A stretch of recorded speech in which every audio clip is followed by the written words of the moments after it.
നമസ്കാരം. ജനുവരി 2025 തത്സമയ സംവാദത്തിന്റെ മറ്റൊരു അധ്യായത്തിലേക്ക് പ്രേക്ഷകർക്ക് സ്വാഗതം. നാം ഇന്ന് ചർച്ച ചെയ്തത് പോർക്കുളം പഞ്ചായത്തിനെ പറ്റിയാണ്. മലയാളത്തിന്റെ പ്രിയപ്പെട്ട കഥാകാരൻ CV ശ്രീരാമൻ ഒരു വ്യാഴവട്ടക്കാലം അധ്യക്ഷ പദവി അലങ്കരിച്ചിരുന്ന തദ്ദേശ സ്ഥാപനമാണ് പോർക്കുളം പഞ്ചായത്ത്. പിന്നീട് അദ്ദേഹം ചൊവ്വന്നൂർ ബ്ലോക്ക് പഞ്ചായത്തിൻ്റെ അധ്യക്ഷ പദവി കൂടി അലങ്കരിച്ചു. നീണ്ട കാലം ഇടതുപക്ഷത്തിനൊപ്പം നിന്ന ഒരു പഞ്ചായത്ത് കൂടിയാണ് പോർക്കുളം പഞ്ചായത്ത്. പിന്നീട് ഇടത് വലതു മുന്നണികൾ മാറി മാറി പഞ്ചായത്തിൽ ഭരണം നടത്തി. കഴിഞ്ഞ 10 വർഷക്കാലമായി ഇടതുപക്ഷ ജനാധിപത്യ മുന്നണിയാണ് പഞ്ചായത്തിൽ ഭരണം നടത്തുന്നത്. 2015 തെരഞ്ഞെടുപ്പിൽ ഒപ്പത്തിനൊപ്പം എന്ന നിലയിലായിരുന്നു സ്ഥിതി. 7 സീറ്റ് LDF നേടിയപ്പോൾ 6 സീറ്റ് UDF നേടി. കഴിഞ്ഞ തെരഞ്ഞെടുപ്പിൽ 2020 പക്ഷേ കോൺഗ്രസിൻ്റെ സ്ഥിതി അല്പം പരുങ്ങലിലായി. 3 സീറ്റ് മാത്രമേ നേടാൻ കോൺഗ്രസിന് സാധിച്ചുള്ളൂ. LDF 9 സീറ്റ് നേടി. ചരിത്രത്തിൽ ആദ്യമായി BJP 1 സീറ്റ് നേടി വിജയിക്കുകയും ചെയ്തു. ചർച്ചയിൽ പങ്കെടുക്കുന്നത് കഴിഞ്ഞ 5 വർഷക്കാലം പഞ്ചായത്തിനെ നയിച്ച, പഞ്ചായത്തിൻ്റെ വികസന പ്രവർത്തനങ്ങൾക്ക് ചുക്കാൻ പിടിച്ച സാരഥിയായിരുന്ന CPMലെ കെ രാമകൃഷ്ണനാണ്. ഒപ്പം തന്നെ കോൺഗ്രസിനെ പ്രതിനിധീകരിച്ച് ചർച്ചയിൽ പങ്കെടുക്കുന്നത് KA ജ്യോതിഷാണ്. BJP പ്രതിനിധീകരിച്ച് ചർച്ചയിൽ പങ്കെടുക്കുന്നത് നിമിഷ വിഗീഷാണ്. 3 പേരെയും ഈ ചർച്ചയിലേക്ക് ഹൃദയപൂർവ്വം സ്വാഗതം ചെയ്യുകയാണ്. ചർച്ചയിലേക്കും അവലോകനത്തിലേക്കും എല്ലാം കടക്കും മുൻപ് ഞങ്ങൾ പഞ്ചായത്തിനെ പറ്റി തയ്യാറാക്കിയ റിപ്പോർട്ട് കണ്ട ശേഷം വളരെ പെട്ടെന്ന് ചർച്ചയിലേക്ക് തിരിച്ചെത്താം. ശ്രീലങ്കയും കൊൽക്കത്തയും ആൻഡമാനും തമിഴ്നാടും പശ്ചാത്തലമാക്കി പ്രവാസവും ഒറ്റപ്പെടലും മുഖ്യപ്രമേയമാക്കി മലയാളത്തിന് മറക്കാനാകാത്ത ഒട്ടനേകം സാഹിത്യ സൃഷ്ടികൾ സമ്മാനിച്ച CV ശ്രീരാമന്റെ തട്ടകമാണ് പോർക്കുളം. നീണ്ട 12 വർഷക്കാലം പോർക്കുളം പഞ്ചായത്തിന് അധ്യക്ഷനായിരുന്നു CV. ഒരു തവണ ചൊവ്വന്നൂർ ബ്ലോക്ക് പഞ്ചായത്തിന്റെ അധ്യക്ഷ പദവി അദ്ദേഹം അലങ്കരിച്ചിരുന്നു. നീണ്ട കാലയളവ് ഇടതിനൊപ്പം നിന്നിരുന്ന പോർക്കുളം പഞ്ചായത്ത് 2 ദശകമായി ഇടതു വലതു മുന്നണികളെ മാറി മാറിയാണ് പരീക്ഷിച്ചിരുന്നത്. എന്നാൽ 2015 ഒരംഗത്തിന്റെ മാത്രം ബലത്തിൽ ഭരണത്തിലേറിയ ഇടതുപക്ഷം 2020 ലീഡ് വീണ്ടും വർദ്ധിപ്പിച്ചപ്പോൾ കോൺഗ്രസിന്റെ സീറ്റെണ്ണം മുൻ തവണത്തേക്കാൾ പകുതിയായി കുറഞ്ഞു. BJP ചരിത്രത്തിലാദ്യമായി ഒരു വാർഡിൽ താമര വിരിയിച്ച് പഞ്ചായത്തിൽ ഭരണസമിതിയിലേക്ക് കാലെടുത്ത് വയ്ക്കുകയും ചെയ്തു. രാജാക്കന്മാരുടെ പടയോട്ടം കൊണ്ട് പോർക്കളം എന്ന പേരുണ്ടായ പോർക്കുളത്ത് ഇപ്പോൾ തദ്ദേശ പോരാട്ടത്തിനുള്ള അന്തിമ തയ്യാറെടുപ്പിലാണ് രാഷ്ട്രീയ പാർട്ടികൾ. മുൻപ് 13 വാർഡുകളാണ് പഞ്ചായത്തിലുണ്ടായിരുന്നത്. വാർഡ് വിഭജനത്തോടെ ഒരു വാർഡ് കൂടി 14 ആയിട്ടുണ്ട്. മുണ്ടകൻ പാടങ്ങളിലെ കാർഷിക സംസ്കാരവും കുതിരവേലയും പൂരവും പെരുന്നാളുമായി സാംസ്കാരിക ആഘോഷങ്ങളും നടക്കുന്ന പോർക്കുളത്തെ രാഷ്ട്രീയ മനസ്സ് ഇത്തവണയും പ്രവചനാതീതമാണ്.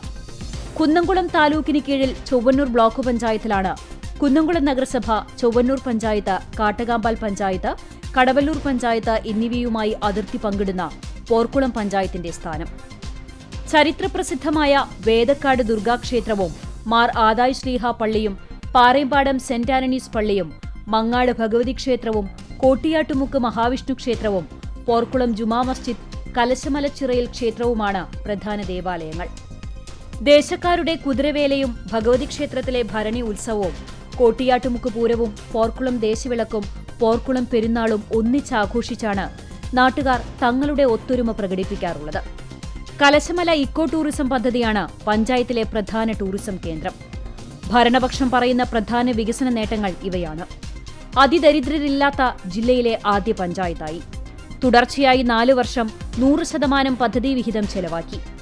പഞ്ചായത്തിൽ 5 വർഷം കൊണ്ട് 144 കോടി രൂപയുടെ വികസന പ്രവർത്തനങ്ങൾ നടപ്പിലാക്കി. ജലലഭ്യത ഉറപ്പാക്കാനായി 7 പൊതുകുളങ്ങൾ നവീകരിക്കാൻ 3.4 കോടി രൂപയുടെ പദ്ധതി തയ്യാറാക്കി. 7 പ്രധാന ശുദ്ധജല പദ്ധതികൾ തുടങ്ങി. ആരോഗ്യരംഗത്ത് സമഗ്ര വികസനം നടപ്പാക്കി. ഹോമിയോ ആശുപത്രിക്ക് പുതിയ കെട്ടിടം നിർമ്മിച്ചു. അലോപ്പതി, ആയുർവേദ ആശുപത്രികളിൽ അടിസ്ഥാന സൗകര്യങ്ങൾ വർദ്ധിപ്പിച്ചു. പഞ്ചായത്തിന് സ്വന്തമായി കളിക്കളം ഒരുക്കാൻ പദ്ധതി തയ്യാറാക്കി. എല്ലാ അങ്കണവാടികൾക്കും സ്വന്തം സ്ഥലം ഉറപ്പാക്കി. പുതിയ കെട്ടിടങ്ങൾ നിർമ്മിച്ചു. വനിതകൾക്ക് ജിംനേഷ്യം, യോഗ എന്നിവ തുടങ്ങി. എന്നാൽ അവകാശവാദങ്ങളെല്ലാം പൊള്ളയാണെന്നാണ് കോൺഗ്രസ് ആക്ഷേപം. പഞ്ചായത്തിലെ 40ഓളം കുടുംബങ്ങൾക്ക് പട്ടയം ലഭ്യമാക്കുന്നതിൽ ഭരണസമിതി പരാജയപ്പെട്ടു. ജൽജീവൻ പദ്ധതിക്ക് പൈപ്പിടാനായി വെട്ടിപ്പൊളിച്ച റോഡുകൾ അറ്റകുറ്റപ്പണി നടത്തിയില്ല. ജൽജീവൻ പദ്ധതിയിലൂടെ ശുദ്ധജല വിതരണം നടത്തിയില്ല. ലൈഫ് ഭവന പദ്ധതിയിൽ നിർമ്മാണം പാതിവഴിയിൽ നിലച്ചവർക്ക് പണം നൽകിയില്ല. ഭവനരഹിതരായ കുടുംബങ്ങൾക്ക് സഹായം നൽകാൻ കഴിഞ്ഞില്ല. കലശമല ടൂറിസ്റ്റ് കേന്ദ്രത്തിന്റെ വികസനം പ്രഖ്യാപനത്തിലൊതുങ്ങി. ലക്ഷങ്ങൾ ചെലവിട്ട് ആരംഭിച്ച അഗ്രോ ക്ലിനിക് അടച്ചുപൂട്ടി. കാർഷിക കർമ്മസേനയുടെ പ്രവർത്തനങ്ങൾ നിലച്ചു. കാർഷിക ഉപകരണങ്ങളും ഉപയോഗിക്കാതെയായി. കുടുംബാരോഗ്യ കേന്ദ്രത്തിൽ രോഗികൾക്ക് ആവശ്യമായ മരുന്നുകൾ എത്തിച്ചു നൽകിയില്ല. ആയുർവേദ ആശുപത്രി വികസനത്തിനായി HMC യോഗം വിളിക്കാൻ കഴിഞ്ഞില്ല തുടങ്ങിയ ആക്ഷേപങ്ങൾ പ്രതിപക്ഷം ഉന്നയിക്കുന്നു. എന്തായാലും വാക്പോരും സമരവുമെല്ലാം മുറക്കി നടക്കുന്ന പഞ്ചായത്ത് ഇത്തവണ ആരോടൊപ്പം നിൽക്കുമെന്ന് കാത്തിരുന്ന് കാണാം. Advocate K Ramakrishnan. എല്ലാവർക്കും നമസ്കാരം. പോർക്കുളം പഞ്ചായത്തിൻ്റെ പദ്ധതി പ്രവർത്തനങ്ങൾ അതിൻ്റെ സമഗ്ര വികസനം ലക്ഷ്യമാക്കിക്കൊണ്ട് തന്നെയാണ് ഞങ്ങളുടെ ഭരണസമിതി അത് കക്ഷി രാഷ്ട്രീയ ഭേദമില്ലാതെ വികസന പ്രവർത്തനങ്ങൾ ഒരുമിച്ചാണ് ഞങ്ങളെല്ലാവരും കൂടി ചെയ്തിട്ടുള്ളത്. അതിലേറ്റവും എടുത്തു പറയാവുന്ന വികസന പദ്ധതികളിൽ അതിദാരിദ്ര്യ നിർമ്മാർജ്ജനം നമ്മുടെ ജില്ലയിൽ തന്നെ ആദ്യത്തെ അതിദരിദ്രമില്ലാത്ത പഞ്ചായത്തായിട്ട് മാറ്റാൻ പോർക്കുളം പഞ്ചായത്തിന് സാധിച്ചിട്ടുണ്ട്. എല്ലാവരുടെയും കൂടി ഒരുമിച്ചുള്ള പ്രവർത്തനങ്ങളാണ് അതുമായി ബന്ധപ്പെട്ടുണ്ടായിട്ടുള്ളത്.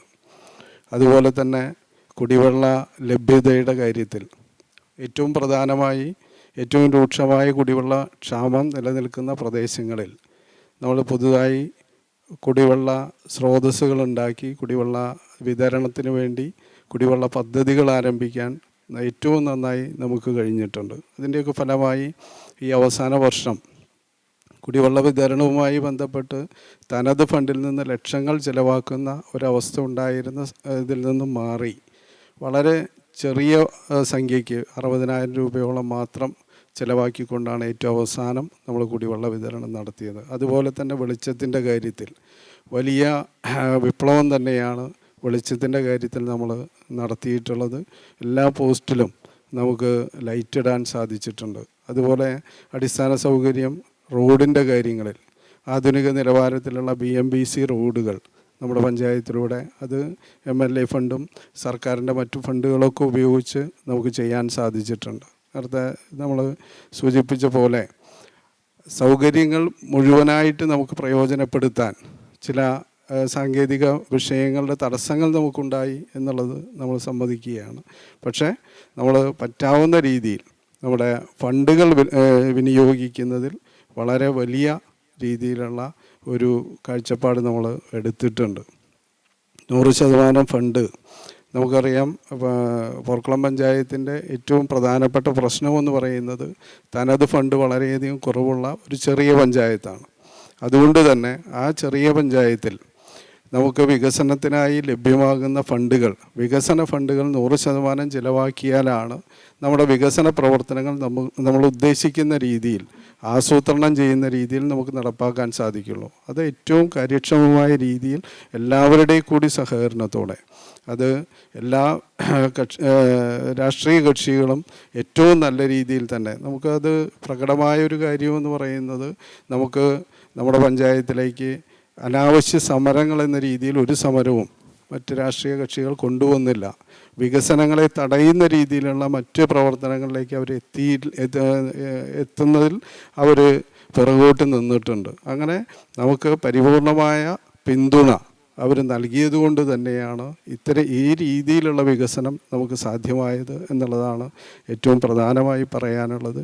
സമഗ്രമായ രീതിയിലുള്ള വികസനം എന്ന കാഴ്ചപ്പാട് ആ കാഴ്ചപ്പാട് അവസാനം വരെയും ഈ 5 വർഷം നമുക്ക് കൊണ്ടുപോകാൻ സാധിച്ചത് നമ്മളെ സംബന്ധിച്ച് ഏറ്റവും പ്രധാനപ്പെട്ട കാര്യമാണ്. നടപ്പാക്കാത്ത പല പദ്ധതികളും നടപ്പാക്കാൻ ബുദ്ധിമുട്ട് അനുഭവിച്ചിരുന്ന പല വിഷയങ്ങളിലും നമുക്ക് കൃത്യമായ രീതിയിൽ അതിൻ്റെ മുകളിൽ ഇടപെടാൻ നമുക്ക് സാധിച്ചിട്ടുണ്ട്. നമ്മുടെ കൊങ്ങണൂർ പ്രദേശത്തുള്ള ഫെയർ വാല്യൂവുമായി ബന്ധപ്പെട്ടൊരു പ്രശ്നം അത് ഏറ്റവും നല്ല രീതിയിൽ തന്നെ നമുക്കതിൻ്റെ വിലയെ 4-1 കുറച്ച് അത് സാധാരണക്കാർക്ക് ഉപയുക്തമാക്കുന്ന രീതിയിലേക്ക് നമുക്ക് മാറ്റാൻ നമുക്ക് സാധിച്ചിട്ടുണ്ട്. അതുപോലെ തന്നെ പട്ടയ വിതരണത്തിൻ്റെ കാര്യത്തിൽ പട്ടയം അതിൻ്റെ സാങ്കേതിക വിഷയങ്ങൾ എല്ലാവർക്കും നന്നായിട്ട് അറിയാം. ഏറ്റവും നൂലാമാല പിടിച്ച വളരെ സങ്കീർണതയോട് കൂടിയിട്ടുള്ള പ്രവർത്തനങ്ങളാണ് പട്ടയവുമായി ബന്ധപ്പെട്ടുള്ളത്. അതിൻ്റെ ആ നൂലാമാലകൾ ഒരു പരിധി വരെ നമുക്ക് കെട്ടഴിച്ചുകൊണ്ട് ഇപ്പോൾ അവസാന ഘട്ടങ്ങളിൽ നമുക്കൊരു 4 പേർക്ക് പട്ടയം കൊടുക്കാൻ അതുമായി ബന്ധപ്പെട്ട് സാധിച്ചിട്ടുണ്ട്. ഈ പെരുമാറ്റച്ചട്ടം അത് കഴിഞ്ഞാൽ ബാക്കിയുള്ളവർക്ക് കൂടി പട്ടയം അതിവേഗത്തിൽ നൽകുന്നത് നടപടികൾ ഗവൺമെൻറ്റിൻ്റെ കൂടി സഹായത്തോടെ നമുക്ക് ചെയ്യാവുന്നത് കൂടിയാണ് എന്നുള്ളതാണ്. അതുപോലെ ഇക്കോ ടൂറിസം പദ്ധതിയുമായി ബന്ധപ്പെട്ട് വലിയ വികസന പ്രവർത്തനങ്ങളാണ് MLA കൂടി സഹായത്തോടു കൂടി അവിടെ നടന്നു വരുന്നത്. നമ്മുടെ കിളിപ്പാടം പദ്ധതി വീണ്ടും നമ്മൾ കൊണ്ടുവരികയാണ്. അങ്ങനെ നമ്മുടെ ടൂറിസം പദ്ധതി ടൂറിസം മാപ്പിൽ പോർക്കുളത്തിന് വ്യക്തമായ ഒരു അവസ്ഥയിലേക്ക് നമുക്ക് മാറാൻ നമുക്ക് സാധിക്കുന്നുണ്ട് എന്നുള്ളത് കൂടിയാണ്. അങ്ങനെ എല്ലാ രീതിയിലും നമുക്ക് സമഗ്രമായ വികസനം എന്ന ലക്ഷ്യത്തിലേക്ക് പോർക്കുളം പഞ്ചായത്ത് നടന്നെടുക്കുകയാണ്. ഇതൊരു തുടർച്ചയായതുകൊണ്ട് തന്നെ ഇനിയും കാലങ്ങളെടുത്ത് നമുക്ക് മറ്റു കാര്യങ്ങളിലേക്ക് എത്താൻ സാധിക്കും എന്നുള്ളത് തന്നെയാണ് പറയാനുള്ളത്. തീർച്ചയായും. Shri K A Jyothish, LDF ശരിയായിരുന്നു എന്നാണ് പറയുന്നത്. കാര്യമായ രീതിയിലുള്ള എന്തെങ്കിലും പ്രതിഷേധങ്ങളോ സമരങ്ങളോ കഴിഞ്ഞ 5 വർഷക്കാലത്തിനകത്ത് പഞ്ചായത്തിലേക്ക് നടന്നിട്ടില്ല എന്നാണ് ചൂണ്ടിക്കാണിക്കുന്നത്. ഏകദേശം 144 കോടി രൂപയുടെ വികസന പ്രവർത്തികൾ ലഭ്യമാക്കാൻ അല്ലെങ്കിൽ പഞ്ചായത്തിൽ നടപ്പാക്കാൻ സാധിച്ചു എന്നാണ് പറയുന്നത്. കോൺഗ്രസ് എങ്ങനെ വിലയിരുത്തുന്നു ഈ ഇത്തരം വികസനവാദങ്ങളെ? പോർക്കുളം ഗ്രാമപഞ്ചായത്തിലെ വികസന പ്രവർത്തനങ്ങളെക്കുറിച്ച് ഗ്രാമപഞ്ചായത്ത് പ്രസിഡന്റ് നേരത്തെ സൂചിപ്പിച്ചതുപോലെ ഗ്രാമപഞ്ചായത്തിനകത്ത് ഇത്തരത്തിലുള്ള വിവാദ വിഷയങ്ങളെ ഉയർന്നു വരുന്നതിൽ ഒരു പരിധിവരെ സഹകരണത്തോടുകൂടി മുന്നോട്ട് പോകാൻ ഞങ്ങൾ ശ്രദ്ധിച്ചിട്ടുണ്ട്. കാരണം ഞങ്ങളിൽ ജനങ്ങൾ അർപ്പിച്ച ചുമതല നിർവഹിക്കുക എന്ന് പറയുന്നത് പ്രതിപക്ഷം അനാവശ്യമായ സമരങ്ങൾ സംഘടിപ്പിക്കുക എന്നുള്ളതല്ല പ്രതിപക്ഷത്തിൻ്റെ ചുമതല. ഭരണ സമിതിയുടെ തീരുമാനങ്ങളെ ശരിയായ രീതിയിൽ ജനോപകാരപ്രദമായ നടപടികളുമായി മുന്നോട്ട് പോകുക എന്നുള്ള ഒരു കാഴ്ചപ്പാടോട് കൂടിയാണ് ഞങ്ങളതിനെ സമീപിച്ചത്. വികസന പ്രവർത്തനങ്ങളുടെ അതിൻ്റെ നടപടികളുമായി മുന്നോട്ട് പോകുമ്പോൾ പോർക്കുളം ഗ്രാമപഞ്ചായത്ത് കാർഷിക മേഖലയ്ക്ക് ഏറെ പ്രാധാന്യം കൊടുക്കുന്ന പ്രദേശമാണ്. ആ പ്രദേശത്തിനകത്ത് ഒരു നല്ല പദ്ധതികൾ രൂപപ്പെടുത്തി കർഷകർക്ക് ഗുണകരമായ രീതിയിലുള്ള പദ്ധതികൾ രൂപപ്പെടുത്തുന്നതിൽ നമുക്ക് വേണ്ടത്ര മുന്നോട്ട് പോകാൻ കഴിഞ്ഞില്ല എന്നുള്ളതാണ് ഞങ്ങളുടെ പ്രധാനപ്പെട്ട ഒരു ആക്ഷേപം.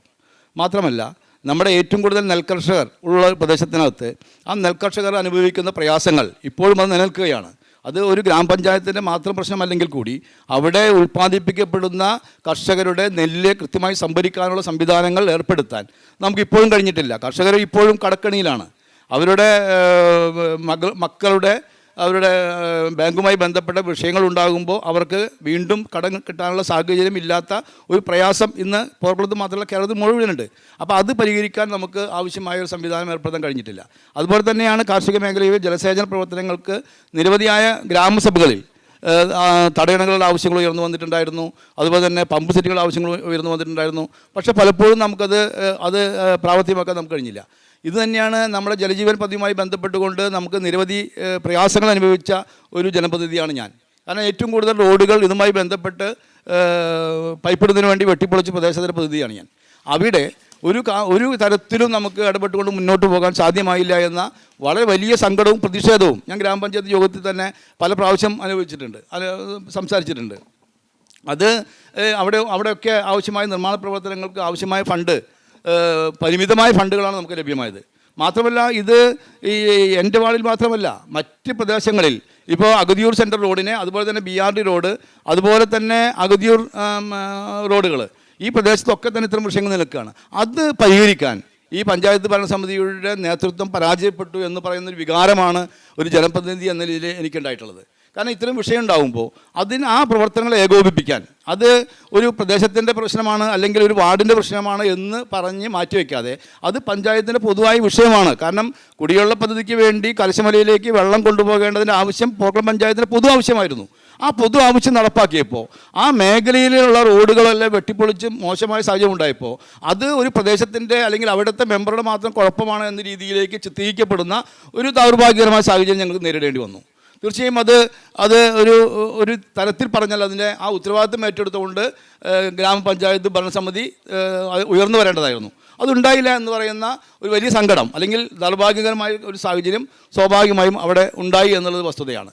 നമുക്ക് നമ്മുടെ സാധാരണ ജനങ്ങളെ ബാധിക്കുന്ന മറ്റൊരു പ്രധാനപ്പെട്ട വിഷയമാണ് നമ്മുടെ ആരോഗ്യമേഖലയെക്കുറിച്ച്.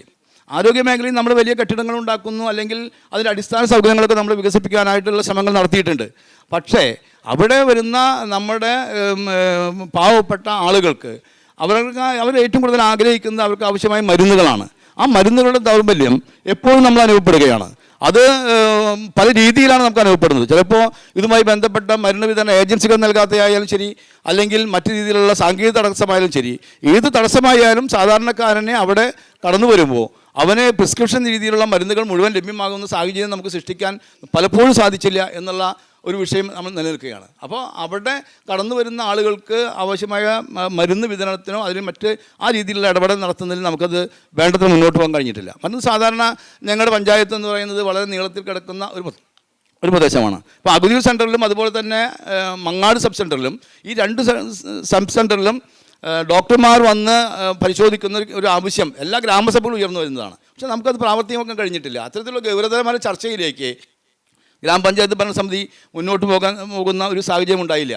അത് തീർച്ചയായും അത് പരിഹരിക്കപ്പെടേണ്ടതാണ്. കാരണം നമ്മുടെ നാട്ടിലെ ജനങ്ങൾക്ക് എങ്ങനെ സേവനം കൊടുക്കാൻ കഴിയുമെന്നതിനെക്കുറിച്ചുള്ള ആകുലതയാണ് ഒരു ഭരണസമിതിയുടെ മുഖമുദ്രയായിരിക്കേണ്ടത് എന്നാണ് ഞങ്ങൾ വിശ്വസിക്കുന്നത്. അത്തരത്തിൽ ഒരു ചർച്ചയോ ആ രീതിയിലുള്ള ഒരു ഇടപെടലോ ഗ്രാമപഞ്ചായത്ത് ഭരണസമിതിയുടെ ഭാഗത്ത് നിന്ന് നമുക്ക് കാണാൻ കഴിഞ്ഞിട്ടില്ല. അത് ഒരു വലിയ പ്രയാസമായിട്ട് നമ്മളതിനെ കരുതുകയാണ്. ഇതുപോലെ തന്നെയാണ് നമ്മൾ പട്ടയത്തിനുമായി ബന്ധപ്പെട്ട വിഷയം.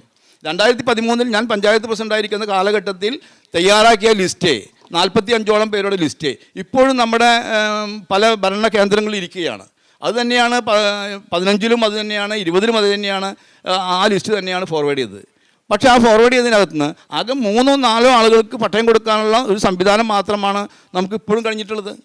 അതുകൊണ്ടാണ് നമ്മൾ പറഞ്ഞത് നമ്മൾ ഈ 10 വർഷം ഈ തുടർച്ചയായി ഇപ്പോൾ ഈ 5 വർഷവും തുടർന്ന് കഴിഞ്ഞ 5 വർഷവും ഈ ഭരണ സംവിധാനം ഉണ്ടായിട്ട് പോലും കേരളത്തിൽ ഒരു തുടർച്ചയായ ഭരണ സംവിധാനം ഉണ്ടായിട്ട് പോലും ഈ നാട്ടിലെ പാവപ്പെട്ട ആളുകൾക്ക്, വർഷങ്ങളായി താമസിക്കുന്ന ആളുകൾക്ക് പട്ടയം കൊടുക്കുന്നതിനുള്ള സാങ്കേതിക പ്രശ്നം നമ്മൾ പലപ്പോഴും പറഞ്ഞ സാങ്കേതിക വിഷയമാണ്. ആ സാങ്കേതിക വിഷയം പരിഹരിക്കുക എന്നുള്ളതാണ് ഒരു ജനകീയമായ മുഖമുള്ള ഒരു പഞ്ചായത്ത് ഭരണസമിതിയുടെ ആയാലും ഒരു ഗവൺമെൻറ്റിൻ്റെ ആയാലും പ്രധാന ചുമതല എന്നുള്ളത് വളരെ ഉറച്ച വിശ്വാസക്കാരനാണ് ഞാൻ. അത്രയും നോക്കുമ്പോൾ നമുക്കതിനകത്ത് പരാജയമുണ്ടായി, നമുക്കത് കൊടുക്കാൻ കഴിഞ്ഞില്ല, അല്ലെങ്കിൽ അവരുടെ വികാരങ്ങളോടൊപ്പം നിൽക്കാൻ നമുക്ക് കഴിഞ്ഞില്ല. അവരുടെ പട്ടയം ലഭ്യമാക്കുക എന്ന ആ വലിയ വിഷയത്തിൽ നമുക്ക് ഇടപെട്ട് മുന്നോട്ട് പോകാൻ കഴിഞ്ഞിട്ടില്ല എന്നുള്ളത് ഇതിനകത്ത് എടുത്തു പറയേണ്ട വിഷയമാണ്.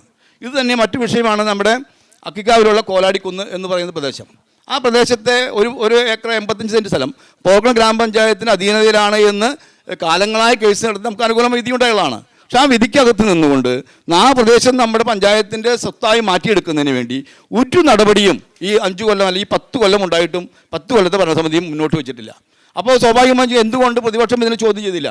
ഇത് പ്രതിപക്ഷം ചോദ്യം ചെയ്യാതിനപ്പുറത്ത് ഒരു ഭരണസമിതിയുടെ ചുമതലയും ഉത്തരവാദിത്വമായി കാണുകയും അതിനു വേണ്ടിയുള്ള നടപടികൾ എടുക്കുമ്പോൾ പൂർണ്ണമായ പിന്തുണയാണ് ഞങ്ങൾ ഈ ഭരണസമിതി കൊടുത്തിട്ടുള്ളത്. പ്രസിഡന്റ് നേരത്തെ സൂചിപ്പിച്ചു, ഞങ്ങൾ സമരവുമായി മുന്നോട്ട് പോയിട്ടില്ല.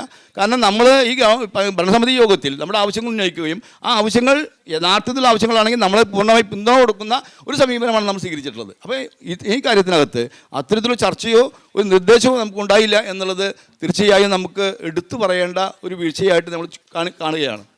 തീർച്ചയായും നിരവധി ആക്ഷേപങ്ങൾ, ആരോപണമുണ്ട്. പ്രസിഡന്റ് മറുപടി നൽകും. അതിനു മുമ്പ് ശ്രീമതി നിമിഷ വിഗീഷ്, ആദ്യമായിട്ടാണ് BJPക്ക് ഇവിടെ അക്കൗണ്ട് തുറക്കാൻ സാധിക്കുന്നത്. കഴിഞ്ഞ 5 വർഷക്കാലത്തെ ഭരണം BJP എങ്ങനെയാണ് നോക്കിക്കാണുന്നത്? എല്ലാവർക്കും നമസ്കാരം. 5 വർഷത്തെ പ്രവർത്തനങ്ങളിൽ ഞങ്ങൾ നല്ല രീതിയിൽ തന്നെയാണ് എല്ലാവരോടും ഭരണസമിതിയിലായാലും ചെയ്തിട്ടുള്ളത്. അതുപോലെ നമ്മുടെ വാർഡിലെ കൂടുതലായിട്ടുള്ളത് പട്ടയം കൂടുതൽ ലഭിക്കാനുള്ളത് ഞങ്ങളുടെ വാർഡിലെ 26 കുടുംബങ്ങൾക്കായിരുന്നു. അതിൽ 3 കുടുംബങ്ങൾക്കാണ് ഇപ്പോൾ പട്ടയം കിട്ടിയിട്ടുള്ളത്. ബാക്കി പഞ്ചായത്ത് പുറമ്പോക്ക് ഭൂമിയിൽ താമസിക്കുന്ന 23 കുടുംബങ്ങൾക്കാണ് പട്ടയം ഇനി ലഭിക്കാനുള്ളത്. ഈ കഴിഞ്ഞ 5 വർഷം അതിനു മുന്നേയും LDF ഭരണസമിതി പ്രവർത്തിച്ചിട്ടും അവർക്ക് നൽകാൻ കഴിഞ്ഞില്ല എന്നുള്ളൊരു പരാതിയിലാണ് നിൽക്കുന്നത്. എന്ന് വെച്ചാൽ ഞങ്ങൾ ഇതിൻ്റെ പേരിൽ ഞങ്ങൾ കളക്ടറെ കണ്ടു. അവിടെ ചെന്നൊന്നും കിട്ടിയതും അങ്ങനത്തെ ഒരു അനുഭവം തന്നെയാണ്. എന്താണെന്ന് വെച്ചെങ്കിൽ 4 സെൻറ്റ് ഭൂമിയാണ് ഓരോരുത്തർക്ക് ലഭിക്കാനുള്ളത്. അത് കൊടുക്കാൻ പോലും കഴിയുന്നില്ല എന്നുള്ളൊരവസ്ഥയാണ് അവർക്കുണ്ടായിട്ടുള്ളത്. അതുപോലെ തന്നെ ജൽജീവൻ മിഷൻ്റെ ഭാഗമായിട്ട് പൊളിച്ചിട്ട റോഡുകൾ ചെയ്യാൻ സാധിക്കാത്തത് ഒരു നഷ്ടം തന്നെയാണ്. എന്താ വെച്ചെങ്കിൽ അവർക്ക് അത് ചെയ്യാവുന്നതുള്ളൂ, പക്ഷെ അത് ചെയ്യാൻ പറ്റിയില്ല. അതുപോലെ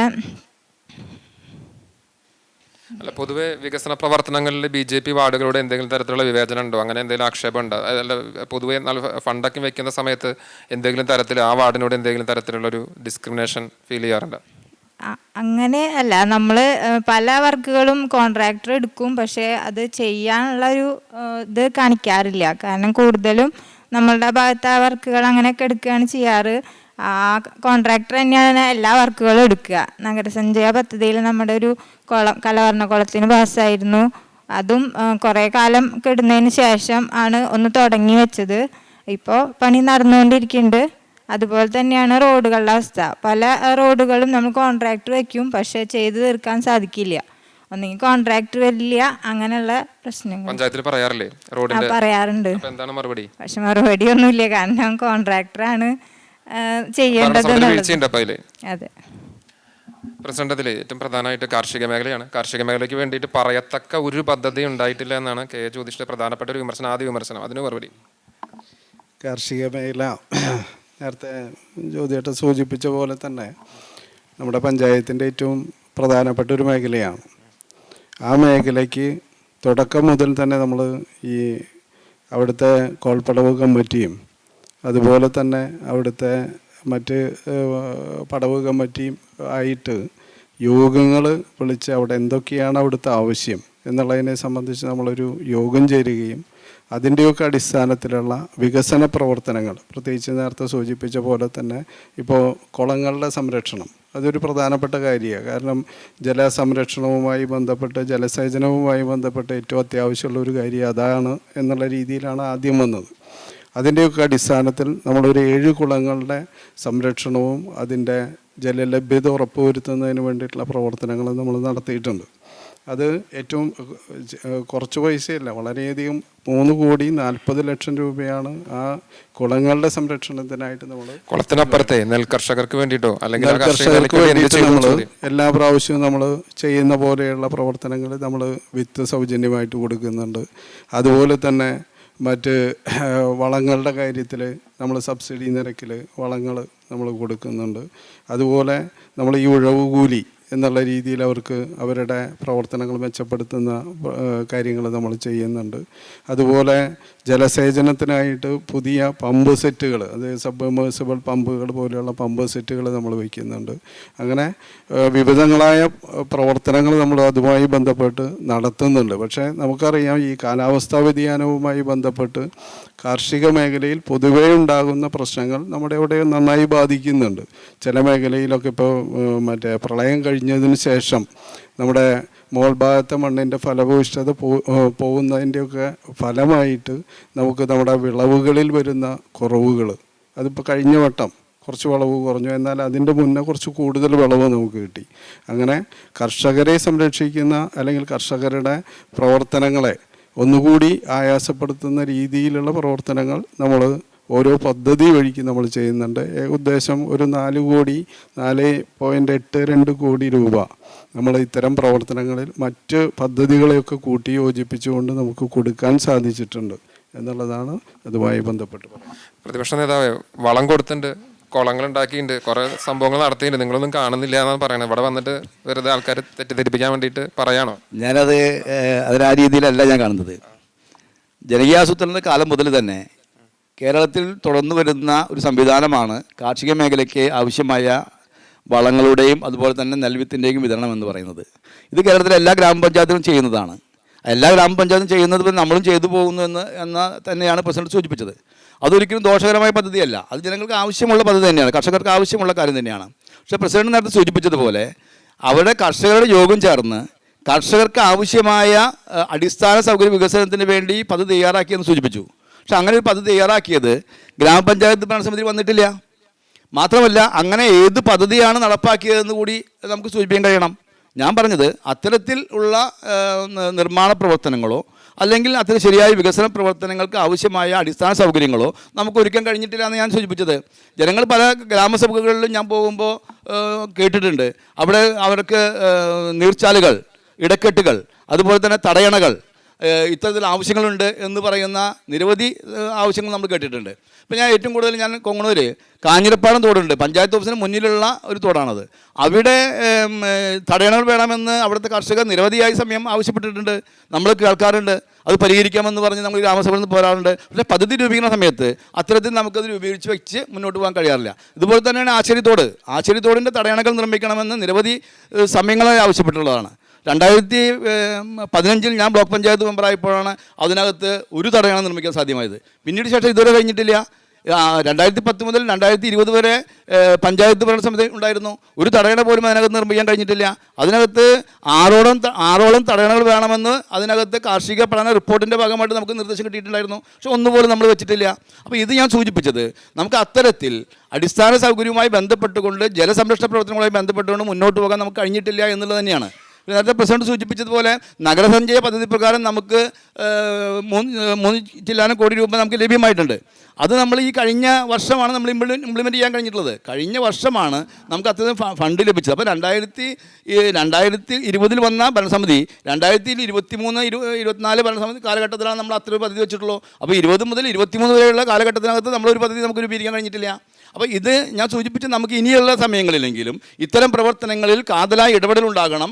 പോർക്കുളത്തെ കാർഷിക മേഖലയെക്കുറിച്ച് ശരിയായ കാഴ്ചപ്പാടും ശരിയായ വികസന എന്താ പറയുക രേഖയും ഉണ്ടായെങ്കിൽ മാത്രമാണ് ഇത്തരത്തിലുള്ള വിഷയങ്ങൾ നമുക്ക് പരിഹരിക്കാൻ കഴിയുള്ളൂ. തീർച്ചയായും കാർഷിക മേഖലയിൽ വീഴ്ച ഉണ്ടായിട്ട് തന്നെ കോൺഗ്രസ് പറയണത്. ഇതിന് മറുപടി പറയുന്നതോടൊപ്പം തന്നെ ഏതാണ് കൃത്യമായിട്ട് ആ പദ്ധതി എന്ന് പറയുന്നതാണ് പറയുന്നത്. ഇപ്പോൾ പഞ്ചായത്തിൽ വന്നിട്ടില്ല, ആ വിഷയങ്ങളെ ചർച്ച വന്നിട്ടില്ല എന്ന് പറയുന്നത്. അപ്പോൾ എന്തുകൊണ്ട് ഏതാണ് പദ്ധതി കൃത്യമായിട്ട്? ഒപ്പം തന്നെ ആരോഗ്യ മേഖലയിൽ ഡോക്ടർമാരുടെ സേവനം കൃത്യമായിട്ടില്ല, മരുന്നൊന്നും രോഗികൾക്ക് കിട്ടുന്നില്ല. അത്തരം വിഷയങ്ങളൊക്കെ പ്രശ്നം തന്നെ പറയാനുള്ളത്. ഇതിൻ്റെ മറുപടി ഒപ്പം തന്നെ നേരത്തെ ചോദ്യേട്ടൻ സൂചിപ്പിച്ച ആ വിഷയത്തിൽ നമ്മുടെ ഈ കാഞ്ഞിരപ്പാടം തോടിൽ തടയണ, അത് 3 തടയണ വേണം എന്നുള്ളതാണ് അവരുടെ ആവശ്യമായിരുന്നു. നമ്മളൊരു തടയണയുടെ പണി അതിൽ കഴിഞ്ഞിട്ടുണ്ട്. മറ്റ് തടയണകൾ അത് അവിടെ തന്നെ കർഷകരുടെ ചില തർക്കങ്ങൾ അതിൻ്റെ മുകളിൽ വന്നു. കാരണം എന്താണെന്ന് വെച്ചാൽ ഇടക്കെട്ടുകൾ കൂടിക്കഴിഞ്ഞാൽ ചില സന്ദർഭങ്ങളിൽ അത് കൃഷിക്ക് ദോഷകരമായി ബാധിക്കും എന്നുള്ള ആ ഒരു പ്രശ്നം വന്നതുകൊണ്ടാണ് നമ്മൾ അതിനെ സംബന്ധിച്ച് ഒന്നുകൂടി എന്തായാലും ഒരു തടയണ കൂടി ആവശ്യമുള്ളൊരു സ്ഥലം തന്നെയാണ് അത് എന്നുള്ളതാണ് നമ്മൾ മനസ്സിലാക്കിയിട്ടുള്ളത്. അതിനെ അടിസ്ഥാനപ്പെടുത്തി അത് നമ്മൾ തൊഴിലുറപ്പ് പദ്ധതിയുമായി ബന്ധപ്പെട്ട് ആ തടയണം നിർമ്മിക്കുന്നതിന് വേണ്ട പ്രവർത്തനങ്ങൾ നമ്മൾ ചെയ്തിട്ടുണ്ട്. അതുപോലെ തന്നെ നമ്മുടെ മങ്ങാട് വെട്ടിക്കടവ് കോൾപ്പടവുമായി ബന്ധപ്പെട്ട പ്രദേശത്ത് നമ്മൾ 2 തടയണകളും അതുപോലെ തന്നെ ഒരു റാമ്പും നമ്മളവിടെ പണിതിട്ടുണ്ട്. അതുപോലെ മറ്റേ മങ്ങാട് അമ്പലക്കുളത്തിൻ്റെ സൈഡിൽ കൂടെ മറ്റേ കറ്റയൊക്കെ കയറ്റി പോകുന്നതിന് വേണ്ടി നെല്ല് കയറ്റി പോകുന്നതിനായിട്ടുള്ള ഒരു റാമ്പ് നമ്മളവിടെ പണിത് നൽകിയിട്ടുണ്ട്. അപ്പോൾ അത്തരം രീതിയിൽ നമ്മൾ ഈ കോൾപ്പടവുമായി ബന്ധപ്പെട്ട വിഷയങ്ങളിലും അതുപോലെ തന്നെ മറ്റ് പ്രദേശങ്ങളിലും അതുപോലെ നമ്മുടെ മറ്റേ ഇപ്പുറത്തെ ഭാഗത്ത് നമ്മുടെ ചേന്നവരം അമ്പലത്തിൻ്റെ അപ്പുറത്തുള്ള അതെ അഗതിയൂർ പാടശേഖരത്തിൻ്റെ ആ ഭാഗത്ത് നമുക്ക് തടയണകൾ ഉണ്ടാക്കാൻ നമുക്ക് സാധിച്ചിട്ടുണ്ട്. അവിടെ റാമ്പും നമ്മൾ പണിതിട്ടുണ്ട്. ആരോഗ്യമേഖലയിൽ മരുന്നില്ലാത്ത കാര്യത്തിൻ്റെ മറുപടി എന്താ? ആരോഗ്യമേഖലയിൽ മരുന്നില്ലാത്തതിൻ്റെ കാര്യം നമ്മളെ സംബന്ധിച്ച് അത് ജ്യോതിയേട്ടൻ എന്താ അങ്ങനെ പറയണമെന്ന് എനിക്ക് മനസ്സിലാവില്ല. ഞങ്ങൾ എല്ലാ മാസവും വളരെ കൃത്യമായ രീതിയിൽ അവലോകന യോഗം ചേരുന്നതാണ്. ജ്യോതിയേട്ടൻ ഉൾപ്പെടെ എല്ലാ മെമ്പർമാരും ആ അവലോകന യോഗത്തിൽ പങ്കെടുക്കും. ഞാൻ എല്ലാ യോഗത്തിലും ഡോക്ടറോട് പ്രധാനമായിട്ടും ചോദിക്കുന്ന ഒരു ചോദ്യം എന്ന് പറയുന്നത് ആവശ്യത്തിനുള്ള മരുന്നുകൾ ഇവിടെ ഇല്ലേ എന്നുള്ളതാണ്. അപ്പോൾ ആവശ്യത്തിനുള്ള മരുന്നുകളുണ്ട് എന്നുള്ളത് തന്നെയാണ് ഡോക്ടർ പറയുന്നത്. പിന്നെ ആ രീതിയിലുള്ളൊരു പരാതി എന്ന രീതിയിലൊന്നും നമ്മുടെ പഞ്ചായത്തിൻ്റെ മുമ്പാകെ അങ്ങനെ വന്നിട്ടില്ല. പിന്നെ ചിലപ്പോഴൊക്കെ ഉണ്ടായിട്ടില്ല എന്നുള്ളതാണ്. അങ്ങനെയുള്ള ഇല്ല അങ്ങനെ ഉണ്ടെങ്കിൽ നമ്മുടെ ശ്രദ്ധയിൽ അങ്ങനെ പെടുത്തുകയാണെങ്കിൽ നമ്മൾ അപ്പോൾ തന്നെ അതിനുള്ള പരിഹാരമെന്ന് നമുക്കറിയാലോ. ഇപ്പോൾ നമ്മൾ ഈ മരുന്ന് കിട്ടുന്നത് പുറത്ത് ഏജൻസി വഴിക്കാണ് കിട്ടുന്നത്. അതിലെന്തെങ്കിലും ചെറിയ കാലതാമസം ഉണ്ടെങ്കിൽ മാത്രമാണ് ഇതുവരെ മരുന്ന് കിട്ടാത്തൊരു പ്രശ്നം ഉണ്ടായിട്ടുള്ളൂ. മരുന്ന് കിട്ടാതിരിക്കുന്ന ഒരവസ്ഥ അവിടെ ഉണ്ടായിട്ടില്ല. അതുപോലെ ഡോക്ടർമാരുടെ സേവനം അവർ നല്ല രീതിയിൽ തന്നെയാണ് അവിടെ പ്രവർത്തനങ്ങൾ നടത്തി വരുന്നത്. എല്ലാവരും പറയുന്നത് ഇപ്പോൾ പുതിയ ഡോക്ടർ വന്നപ്പോഴും പുറത്തുനിന്നൊക്കെ രോഗികൾ അവിടേക്ക് വരുന്ന ഒരു സാഹചര്യമുണ്ട്. അവിടുത്തെ അടിസ്ഥാന സൗകര്യങ്ങളുടെ കാര്യങ്ങളിൽ നമുക്കൊന്നുകൂടി മെച്ചപ്പെടുത്തേണ്ടതുണ്ട്. കാരണം എന്താണെന്ന് വെച്ചാൽ മുഴുവൻ കാര്യങ്ങൾക്കും അവിടെ ചെന്നാൽ സേവനം ലഭ്യമാകുന്നതിൽ വരുന്ന തടസ്സങ്ങൾ, ആ തടസ്സങ്ങൾ മാറ്റുക എന്നുള്ളതാണ് ഇനി പ്രധാനമായിട്ടുള്ളത്. വിപുലമായ രീതിയിലുള്ള കെട്ടിടങ്ങളും ആധുനിക സംവിധാനങ്ങളും വന്നാലാണ് ഈ പറയുന്ന രീതിയിൽ മെച്ചപ്പെട്ട രീതിയിലേക്ക് സൗകര്യങ്ങൾ വർദ്ധിപ്പിക്കാൻ. നമ്മുടെ ഒരു ചെറിയ പഞ്ചായത്ത് ആയതുകൊണ്ട് തന്നെയുള്ള ഒരു പ്രശ്നം അവിടെ നിലവിലുണ്ട് എന്നുള്ളതാണ്. ഡോക്ടർമാരുടെ സേവനം മരുന്നൊക്കെ കൃത്യമായിട്ടുണ്ട്. ഡോക്ടർമാരുടെ സേവനത്തെക്കുറിച്ച് ഞാൻ സൂചിപ്പിച്ചിട്ടില്ല, അതിനെക്കുറിച്ച് ഞാൻ ആക്ഷേപം പറഞ്ഞിട്ടില്ല. നമുക്ക് ജനങ്ങൾക്ക് ആവശ്യമായ അല്ലെങ്കിൽ രോഗികൾക്ക് ആവശ്യമായ മരുന്നുകൾ അവിടെ വേണ്ടത്ര പലപ്പോഴും ലഭിക്കാറില്ല എന്നുള്ളത് യാഥാർത്ഥ്യമാണ്. അത് പ്രസിഡന്റ് അറിഞ്ഞില്ല എന്ന് പറഞ്ഞാൽ സ്വാഭാവികമായും എനിക്ക് അതിനെക്കുറിച്ച് പറയാൻ കഴിയില്ല. പക്ഷേ ഞാൻ പലപ്പോഴും അതിനെക്കുറിച്ച് മനസ്സിലാക്കുകയും 1-2 തവണ പ്രസിഡന്റിനോട് സൂചിപ്പിക്കുകയും ചെയ്തിട്ടുണ്ട്, ഡോക്ടർമാരോട് സൂചിപ്പിച്ചിട്ടുണ്ട്. പലപ്പോഴും ഡോക്ടർമാർ മാറി വരാറുണ്ട്. ഇതിന് പ്രധാനപ്പെട്ട വിഷയമെന്ന് പറയുന്നത് നമ്മൾ ഗ്രാമപഞ്ചായത്ത് പണം വെച്ചാൽ പോലും അതിനാവശ്യമായ നമുക്ക് കൃത്യമായി മരുന്ന് ലഭിക്കാത്ത സാഹചര്യം എന്ന് പറയുന്നതിൻ്റെ സപ്ലൈ കാരണം ഉണ്ടായിരിക്കാം. പക്ഷേ എന്താണ് കാരണം എന്നുള്ളത് കണ്ടെത്തുകയും അത് കൃത്യമായി പരിഹരിക്കുകയും ചെയ്യുക എന്നുള്ളതാണ് ഭരണസമിതിയുടെ ഏറ്റവും പ്രധാനപ്പെട്ട ചുമതല. പലപ്പോഴും നമ്മൾ മരുന്ന് ലഭ്യമായില്ല എന്ന് പറഞ്ഞ ഡോക്ടർ നമ്മളോട് റിപ്പോർട്ട് ചെയ്യില്ല. കാരണം അവരെപ്പോഴും അവരുടെ റിപ്പോർട്ട് ഏറ്റവും ഭംഗിയായി മാസത്തിലുള്ള റിപ്പോർട്ടിന് വെക്കുക ചെയ്യുക. അത് തന്നെയാണ് വെക്കാറുള്ളത്. അത് ഡോക്ടറായാലും ആരായാലും അത്തരത്തിൽ റിപ്പോർട്ട് വയ്ക്കും. പക്ഷേ രോഗികൾ നമ്മളോട് പലപ്പോഴും പറയുന്നത് ഞങ്ങൾക്ക് പല മരുന്നുകളും തീരെ മരുന്നില്ല എന്നുള്ളതല്ല നമ്മൾ സൂചിപ്പിച്ചത്. നമുക്ക് എല്ലാ മരുന്നും ഒരുമിച്ച് കഴിക്കുമ്പോഴാണ് അവർക്ക് അതിനനുസരിച്ചുള്ള രോഗത്തിൽ നിന്നുള്ള മുക്തി ഉണ്ടാവുക. അതിനുള്ള പല മരുന്നുകളും അവർക്ക് അതിനകത്ത് ഷോർട്ട് ഉണ്ടാവാറുണ്ട്. അതൊരു യാഥാർത്ഥ്യമാണ്. അത് പരിഹരിക്കാൻ നമുക്ക് പലപ്പോഴും സാധ്യമായിട്ടില്ല. അതിന് കാരണം കോൺഗ്രസ് പഞ്ചായത്ത് ഭരണസമിതി യോഗത്തിലേക്ക് ഉന്നയിക്കുക അങ്ങനെ നമ്മളതിനകത്ത് ഞാൻ നേരത്തെ സൂചിപ്പിച്ചുവല്ലോ, പഞ്ചായത്ത് ഭരണസമിതിക്കകത്ത് നമ്മൾ ഇത്തരം വിഷയങ്ങൾ ഉന്നയിച്ച് ഒരു പ്രക്ഷോഭം ഉണ്ടാക്കുക എന്നുള്ളതായിരുന്നില്ല നമ്മുടെ ലക്ഷ്യം. നമ്മുടെ ലക്ഷ്യം ഇത് കൃത്യമായി ഇടപെട്ടുകൊണ്ട് അതിനകത്ത് പരിഹരിക്കാൻ കഴിയുന്ന രീതിയിലേക്ക് ആ ഭരണസമിതി മുന്നോട്ട് കൊണ്ടുപോകുക എന്നുള്ള ചുമതലയാണ്. പ്രതിപക്ഷം എന്ന രീതിയിൽ ഇത്തരം വീഴ്ചകളൊക്കെ വരുമ്പോൾ ചൂണ്ടിക്കാണിച്ചിട്ടുണ്ട്. അത് പരിഹാരം ഉണ്ടാക്കാൻ ശ്രമിച്ചിട്ടുണ്ട്. തീർച്ചയായും ആ ഇടപെടൽ നമ്മൾ നടത്തിയിട്ടുണ്ട്. കഴിഞ്ഞ 5 വർഷക്കാലത്ത് കാര്യമായ രീതിയിൽ കോൺഗ്രസ് വലിയ സമരങ്ങളോ പ്രതിഷേധങ്ങളോ സംഘടിപ്പിച്ചിട്ടില്ല എന്ന് പ്രസിഡന്റ് പറയുന്ന സ്ഥിതിയുണ്ട്. ഞാൻ പറഞ്ഞല്ലോ, ഞങ്ങൾ ഈ സമരം നടത്തുക എന്നുള്ളതല്ല ഒരു പ്രതിപക്ഷത്തിൻ്റെ ഏറ്റവും പ്രധാനപ്പെട്ട ചുമതല എന്നാണ് ഞങ്ങൾ വിശ്വസിക്കുന്നത്. ഉണ്ടായ വിഷയങ്ങളെ അപ്പോൾ നമ്മൾ പരിഹരിച്ചുകൊണ്ട് മുന്നോട്ട് പോകുക എന്നുള്ളതാണ്. ഇപ്പോൾ സമരം നടത്തുകയാണെങ്കിൽ BRD റോഡ്, അതുപോലെ തന്നെ എൻ്റെ കാവിലയുടെ വഴി, അതുപോലെ തന്നെ 6-ാം വാർഡിലെ റോഡുകൾ, ഈ 9-ാം വാർഡിനകത്ത് റോഡുകൾ, 10-ാം വാർഡിനകത്ത് റോഡുകൾ എന്ന് പറയുന്ന രീതിയിൽ ഗ്രാമപഞ്ചായത്തിലെ പ്രധാനപ്പെട്ട എല്ലാ ഗ്രാമീണ റോഡുകളും തകർന്നെടുക്കുക. ആ വിഷയങ്ങൾ നമ്മൾ ജനസന്ധി എത്തിച്ചിട്ടുണ്ട്. പഞ്ചായത്ത് യോഗത്തിൽ സ്ഥിരം അതിനെക്കുറിച്ച് സംസാരിച്ചിട്ടുണ്ട്. അപ്പോൾ സ്വാഭാവികമായും ഇത് കരാറുകാരൻ്റെ കുഴപ്പമാണ് എന്ന് പറഞ്ഞ് നമ്മൾ മാറി നിൽക്കുകയാണ്. ഞാൻ സൂചിപ്പിച്ചത് ഒരു പഞ്ചായത്ത് ഭരണസമിതി സംവിധാനത്തിനകത്ത് കരാറുകാരൻ്റെ കുഴപ്പമുണ്ടെങ്കിൽ അത് പരിഹരിക്കേണ്ട ചുമതല ആ ഭരണത്തലവൻ്റേതാണ്. അത് വാർഡ് തല മെമ്പർമാരുടെ മാത്രം ചുമതലയായി മാറ്റിയെടുക്കുകയല്ല. ആ ചുമതല അല്ലെങ്കിൽ വീഴ്ച ഏറ്റെടുത്തുകൊണ്ട് മുന്നോട്ട് പോകുക എന്നുള്ളതാണ്. ഞങ്ങളത് വളരെ കൃത്യമായി യോഗങ്ങളിലൊക്കെ പറയാറുണ്ട്. അത് സ്വാഭാവികമായും ഒരു യഥാർത്ഥ മെമ്പർ സൂചിപ്പിച്ചതുപോലെ അവതരിപ്പിക്കേണ്ട എല്ലാ യോഗങ്ങളും നമ്മൾ അവതരിപ്പിച്ചിട്ടുണ്ട്. പക്ഷേ കരാറുകാരെ നിയന്ത്രിക്കാൻ കഴിയാത്ത ഒരു പഞ്ചായത്ത് ഭരണസമിതിയായി നമ്മൾ മാറിപ്പോയി എന്ന് ഞങ്ങൾ പറയുന്നില്ല. പക്ഷേ യാഥാർത്ഥ്യം അതാണ്. കരാറുകാരുടെ കൈകളിലാണ് ഈ സ്ഥിതിയെങ്കിൽ പഞ്ചായത്ത് ഫണ്ട് വയ്ക്കുന്നു, കരാറുകാർ ഏറ്റെടുക്കുന്നു, അവർക്ക് തോന്നുമ്പോൾ ചെയ്യുന്നു. അതിനെ നിയന്ത്രിക്കാനോ അല്ലെങ്കിൽ അത് കൃത്യമായി നടപ്പിലാക്കാനോ, വികസനം എന്ന് പറയുന്നത് ജനങ്ങൾക്ക് ഏറ്റവും വേഗത്തിൽ കൊടുക്കുമ്പോൾ മാത്രമാണ് വികസനത്തിൻ്റെ ഗുണം ലഭ്യമാകുകയുള്ളൂ. അങ്ങനെ വരുമ്പോഴാണ് നമ്മൾ ഉപയോഗിക്കപ്പെടുന്ന പണത്തിൻ്റെ മൂല്യം ജനങ്ങൾക്ക് കിട്ടുകയുള്ളൂ. അത് ലഭ്യമാകാത്ത ദുരവസ്ഥ ഞങ്ങൾ അനുഭവിക്കുന്നുണ്ട്, പോർക്കുളത്തെ ജനങ്ങൾ അനുഭവിക്കുന്നുണ്ട്. അതാണ് ഞാൻ സൂചിപ്പിച്ചത്. കരാറുകാരെ നിയന്ത്രിക്കാൻ സാധിച്ചിട്ടില്ല. BJPക്ക് എന്താണ് ഈ വിഷയത്തിൽ പറയാനുള്ളത്? പൊതുവെ കരാറുകാരുടെ അലംഭാവം ഉണ്ടോ വാർഡുകളിലേക്ക്? അത് നന്നായിട്ടുണ്ട്. എന്താ വെച്ചാൽ നമ്മളൊരു വർക്ക് അവരെടുക്കുമ്പോൾ എടുക്കാൻ വേഗം എടുക്കും, പക്ഷേ വർക്കുകൾ പൂർത്തീകരിക്കുന്നതിൽ ഭയങ്കര വീഴ്ച അവരുടെ ഭാഗത്തുനിന്ന് ഉള്ളതായിരിക്കുന്നുണ്ട്. BJP എങ്ങനെ പൊതുജന സമക്ഷം ചില വിഷയങ്ങളൊക്കെ ഉയർത്തിക്കൊണ്ട് സമരമൊക്കെ നടത്തിയിരുന്നു? ഞങ്ങൾ സമരം നടത്തിയിരുന്നു. പറയമ്പാടം അഗതിയൂർ റോഡിൻ്റെ അവസ്ഥ ഭയങ്കര, ഓട്ടോറിക്ഷകളെ വിളിച്ചാൽ പോലും അവർക്ക് വരാൻ തീരെ ഇഷ്ടമില്ലാത്തൊരു സ്ഥലം കൂടിയായി മാറിയിരിക്കുകയാണ് അത്. അതുപോലെ തന്നെ ഞങ്ങളുടെ സെഞ്ചുറി പ്രസ് റോഡ് അതും ഇതുപോലെ തന്നെയാണ്. വാട്ടർ അതോറിറ്റിക്കാർ മാന്തിയ ഭാഗത്ത് കല്ലുകൾ ഇട്ടുണ്ട്, പക്ഷെ അതൊക്കെ പൊന്തി പോന്നു. പകുതി സ്ഥലത്ത് ഇട്ടിട്ടില്ല. അവരങ്ങനെ അത് ഇട്ടിട്ട് പോവാണ് ചെയ്തേക്കുന്നത്. അങ്ങനെയുള്ള അനവസ്ഥകളുണ്ട്. പ്രസിഡന്റ്, കരാറുകാരെ നിയന്ത്രിക്കാൻ സാധിക്കാത്ത പ്രസിഡന്റാണ് ഭരണസമിതിയാണ്. ഇതിൽ ജലജീവൻ പദ്ധതിയുമായി ബന്ധപ്പെട്ട പ്രശ്നമാണ് നമ്മുടെ പഞ്ചായത്തിലെ റോഡുകളുടെ ഏറ്റവും വലിയ ശോചനീയാവസ്ഥയ്ക്ക് പ്രധാനപ്പെട്ട കാരണം. നമ്മൾ ഈ പദ്ധതി വരുന്ന സമയത്ത് അത് പദ്ധതി നടപ്പാക്കാതിരിക്കാൻ പറ്റില്ല എന്നുള്ളത് കൊണ്ട് തന്നെ വളരെ കൃത്യമായി എല്ലാ മെമ്പർമാരുടെയും കൂടി യോഗം നമ്മൾ ചേർന്നു. അവരോട് നമ്മൾ പറഞ്ഞൊരു പ്രധാനപ്പെട്ട കാര്യം, ഇത് എടുത്തിരിക്കുന്ന കരാറുകാരെന്ന് പറയുന്നത് നമ്മുടെ ഇവിടെ ഉള്ള ആൾക്കാരൊന്നുമല്ല, ഒക്കെ കാസർഗോഡും അങ്ങനെയുള്ള ആൾക്കാരാണ്. അപ്പോൾ അവർ ഇത് റെസ്റ്റോറേഷൻ കൂടി അതിലുള്ളതാണ്. ആ റെസ്റ്റോറേഷൻ ഏത് സമയത്ത് നടത്തി തരും എന്നുള്ളതിനെ സംബന്ധിച്ച് നമുക്ക് കൃത്യമായി പറയാനും പറ്റില്ല.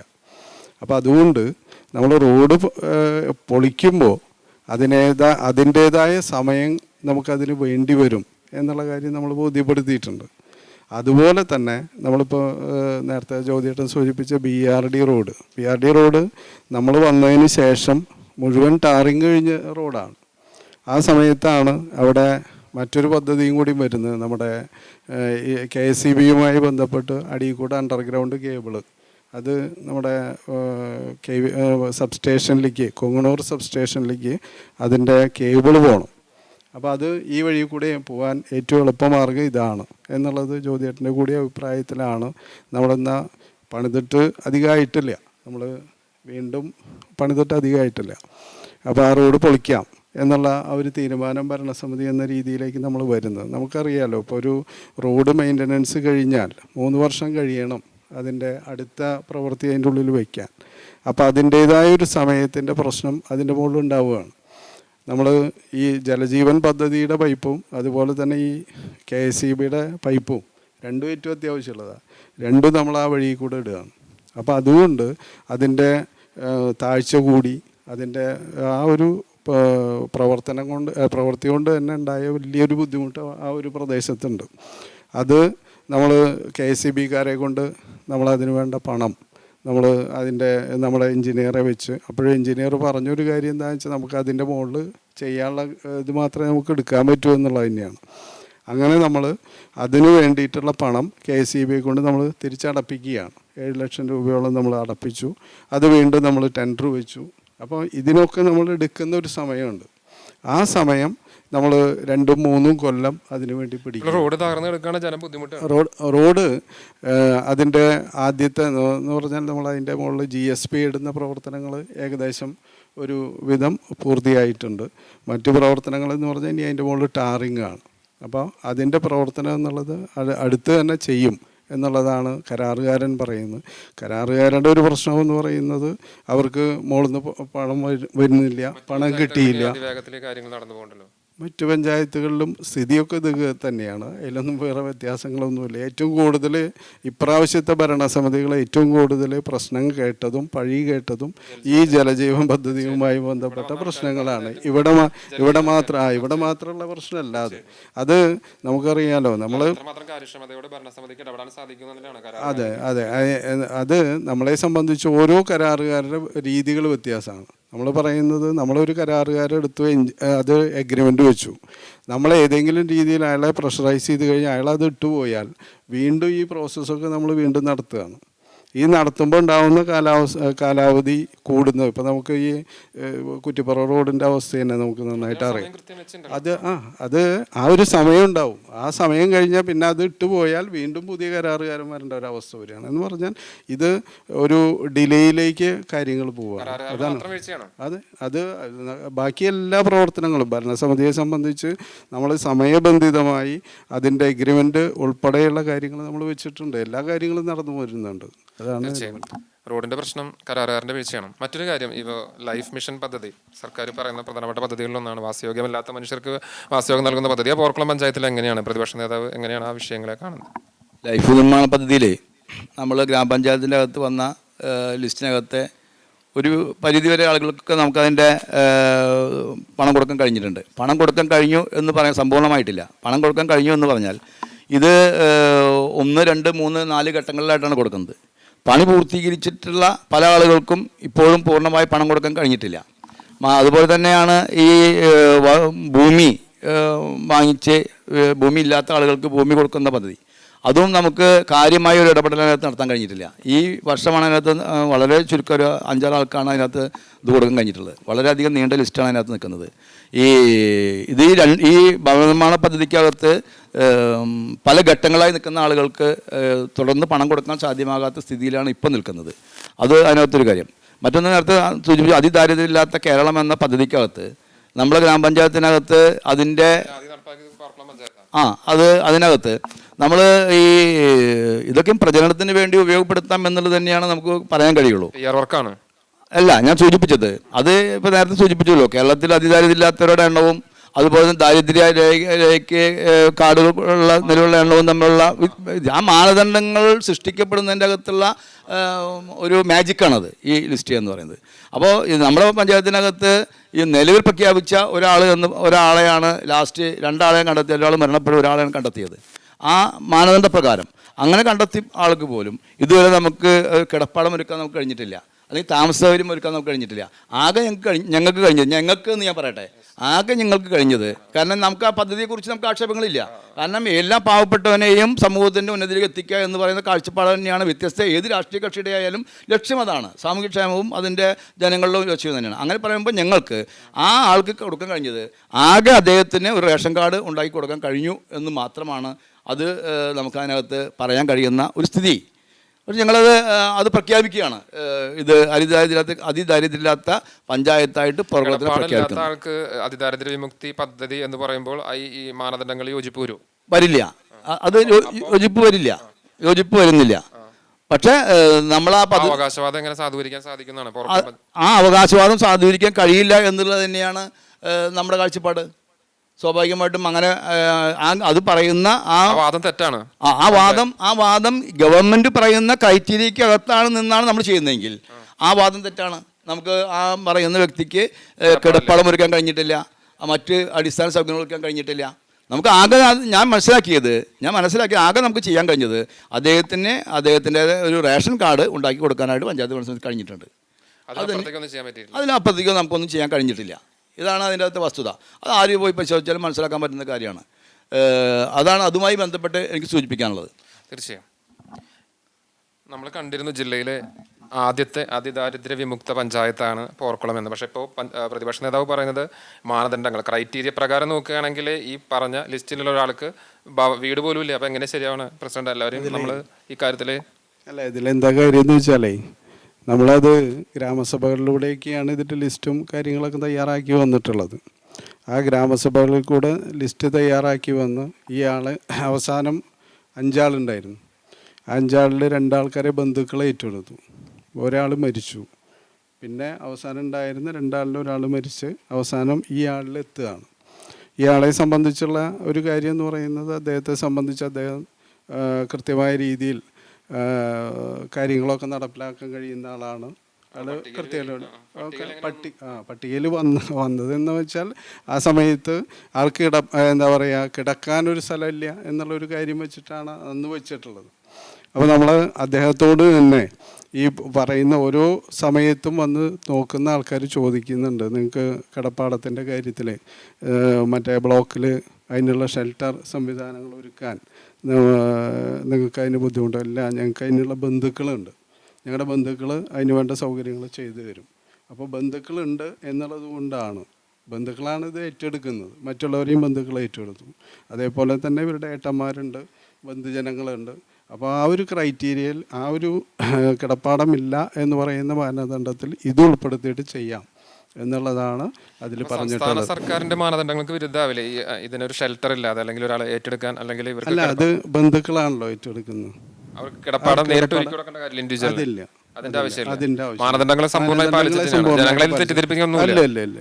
കൃത്യമായ മാനദണ്ഡങ്ങൾ. പട്ടയത്തിന്റെ കാര്യം പറഞ്ഞല്ലോ. ഇപ്പോൾ ഒരു 40 പേർക്ക് പട്ടയം കിട്ടാണ്ട് ആകെ 4 പേർക്ക് കിട്ടിയിട്ട് വളരെ സ്ലോ ആണ്. ഇപ്പോഴും ഒരുപാട് പേര് പട്ടയം കിട്ടാണ്ട് കഷ്ടപ്പെടുന്നുണ്ട്. അതിലെന്താ ഇങ്ങനെ സ്ലോ മൂവിങ്? അതിൽ കാരണം എന്ന് പറയുന്നത്, നമ്മുടെ പഞ്ചായത്തിൽ 1 ഏക്കർ ഭൂമി നമ്മുടെ അഗതിയൂർ പ്രദേശത്താണ് 10-24 പേർക്കാണ് പട്ടയം ഒരുമിച്ച് കൊടുക്കാനുള്ളത്. ബാക്കിയുള്ള ഭാഗം നമ്മുടെ പഞ്ചായത്ത് പുറമ്പോക്കായിട്ട് കിടക്കുന്ന കുറച്ച് പ്രദേശങ്ങളുണ്ട്. അവിടെയും കുറച്ച് ആൾക്കാർക്ക് കിട്ടാനുണ്ട്. ഒരു 10-18 പേർക്ക് അതും കിട്ടാനുണ്ട്.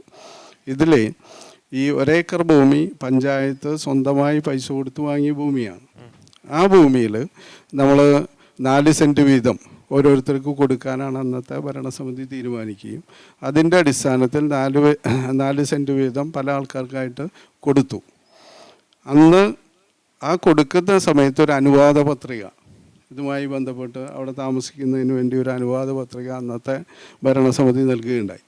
ആ അനുവാദ പത്രികയിൽ പറഞ്ഞ ഏറ്റവും പ്രധാനപ്പെട്ട കാര്യമെന്ന് പറയുന്നത് ഈ ഭൂമി മറ്റൊരാൾക്ക് കൈമാറാൻ പാടില്ല എന്നുള്ളതാണ്. കാരണം എന്താണെന്ന് വെച്ചാൽ തികച്ചും ഗവൺമെൻറ്റിൻ്റെ ഭൂമിയാണ്, അത് കൈമാറാൻ പാടില്ല. എന്നാൽ അനന്തരാവകാശികൾക്ക് അത് കൈവശം വയ്ക്കാൻ സാധ്യത എന്ന് പറഞ്ഞാൽ അതിന് വേണ്ട സൗകര്യങ്ങൾ ചെയ്യാം എന്നുള്ളത് കൂടിയുണ്ട്.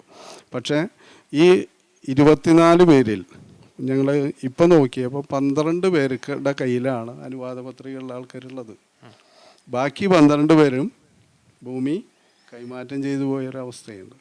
എന്ന് പറഞ്ഞാൽ ഇത് രണ്ടും കൂടി ഒരുമിച്ച് കാരണം എന്താണെന്ന് വെച്ചാൽ ഇപ്പോൾ 12 പേർക്ക് മാത്രം നമ്മൾ ഒരവസ്ഥയിൽ ചെയ്തു കൊടുത്തു കഴിഞ്ഞാലുള്ള ഒരു ബുദ്ധിമുട്ട് നമ്മൾ അതിന് വേണ്ട ലീഗൽ റിപ്പോർട്ട് അന്വേഷിച്ചപ്പോൾ ഇത് അനുവാദ പത്രിക ഉള്ള ആൾക്കാർക്ക് നമുക്ക് കൊടുക്കാൻ ഗവൺമെൻറ്റിൻ്റെ സാങ്ഷനോട് കൂടി ചെയ്യാം എന്നുള്ളതാണ് നമുക്ക് കിട്ടിയ ലീഗൽ റിപ്പോർട്ട്. പക്ഷേ അതേ സമയത്ത് ഈ 12 പേരുടെ കാര്യത്തിൽ വീണ്ടും നമുക്ക് ഒന്നുകിൽ കോടതിയിൽ നിന്ന് അതിനു വേണ്ട അനുമതി മേടിക്കണം, അല്ലെങ്കിൽ ഗവൺമെൻറ്റിലേക്ക് വീണ്ടും വിട്ട് ഗവൺമെൻറ് നിർദ്ദേശപ്രകാരം ഗവൺമെൻറ്റിൻ്റെ കൂടി അനുമതിയോടുകൂടി മാത്രമാണ് ഇത് കൊടുക്കാൻ സാധിക്കുള്ളൂ. അപ്പോൾ അത് നിയമപ്രകാരമുള്ള കുറേ സങ്കീർണതകൾ അതിൻ്റെ മുകളിലുണ്ട്. പഞ്ചായത്ത് വേണ്ടത്ര രീതിയിലൊക്കെ ഇടപെട്ടുണ്ട്.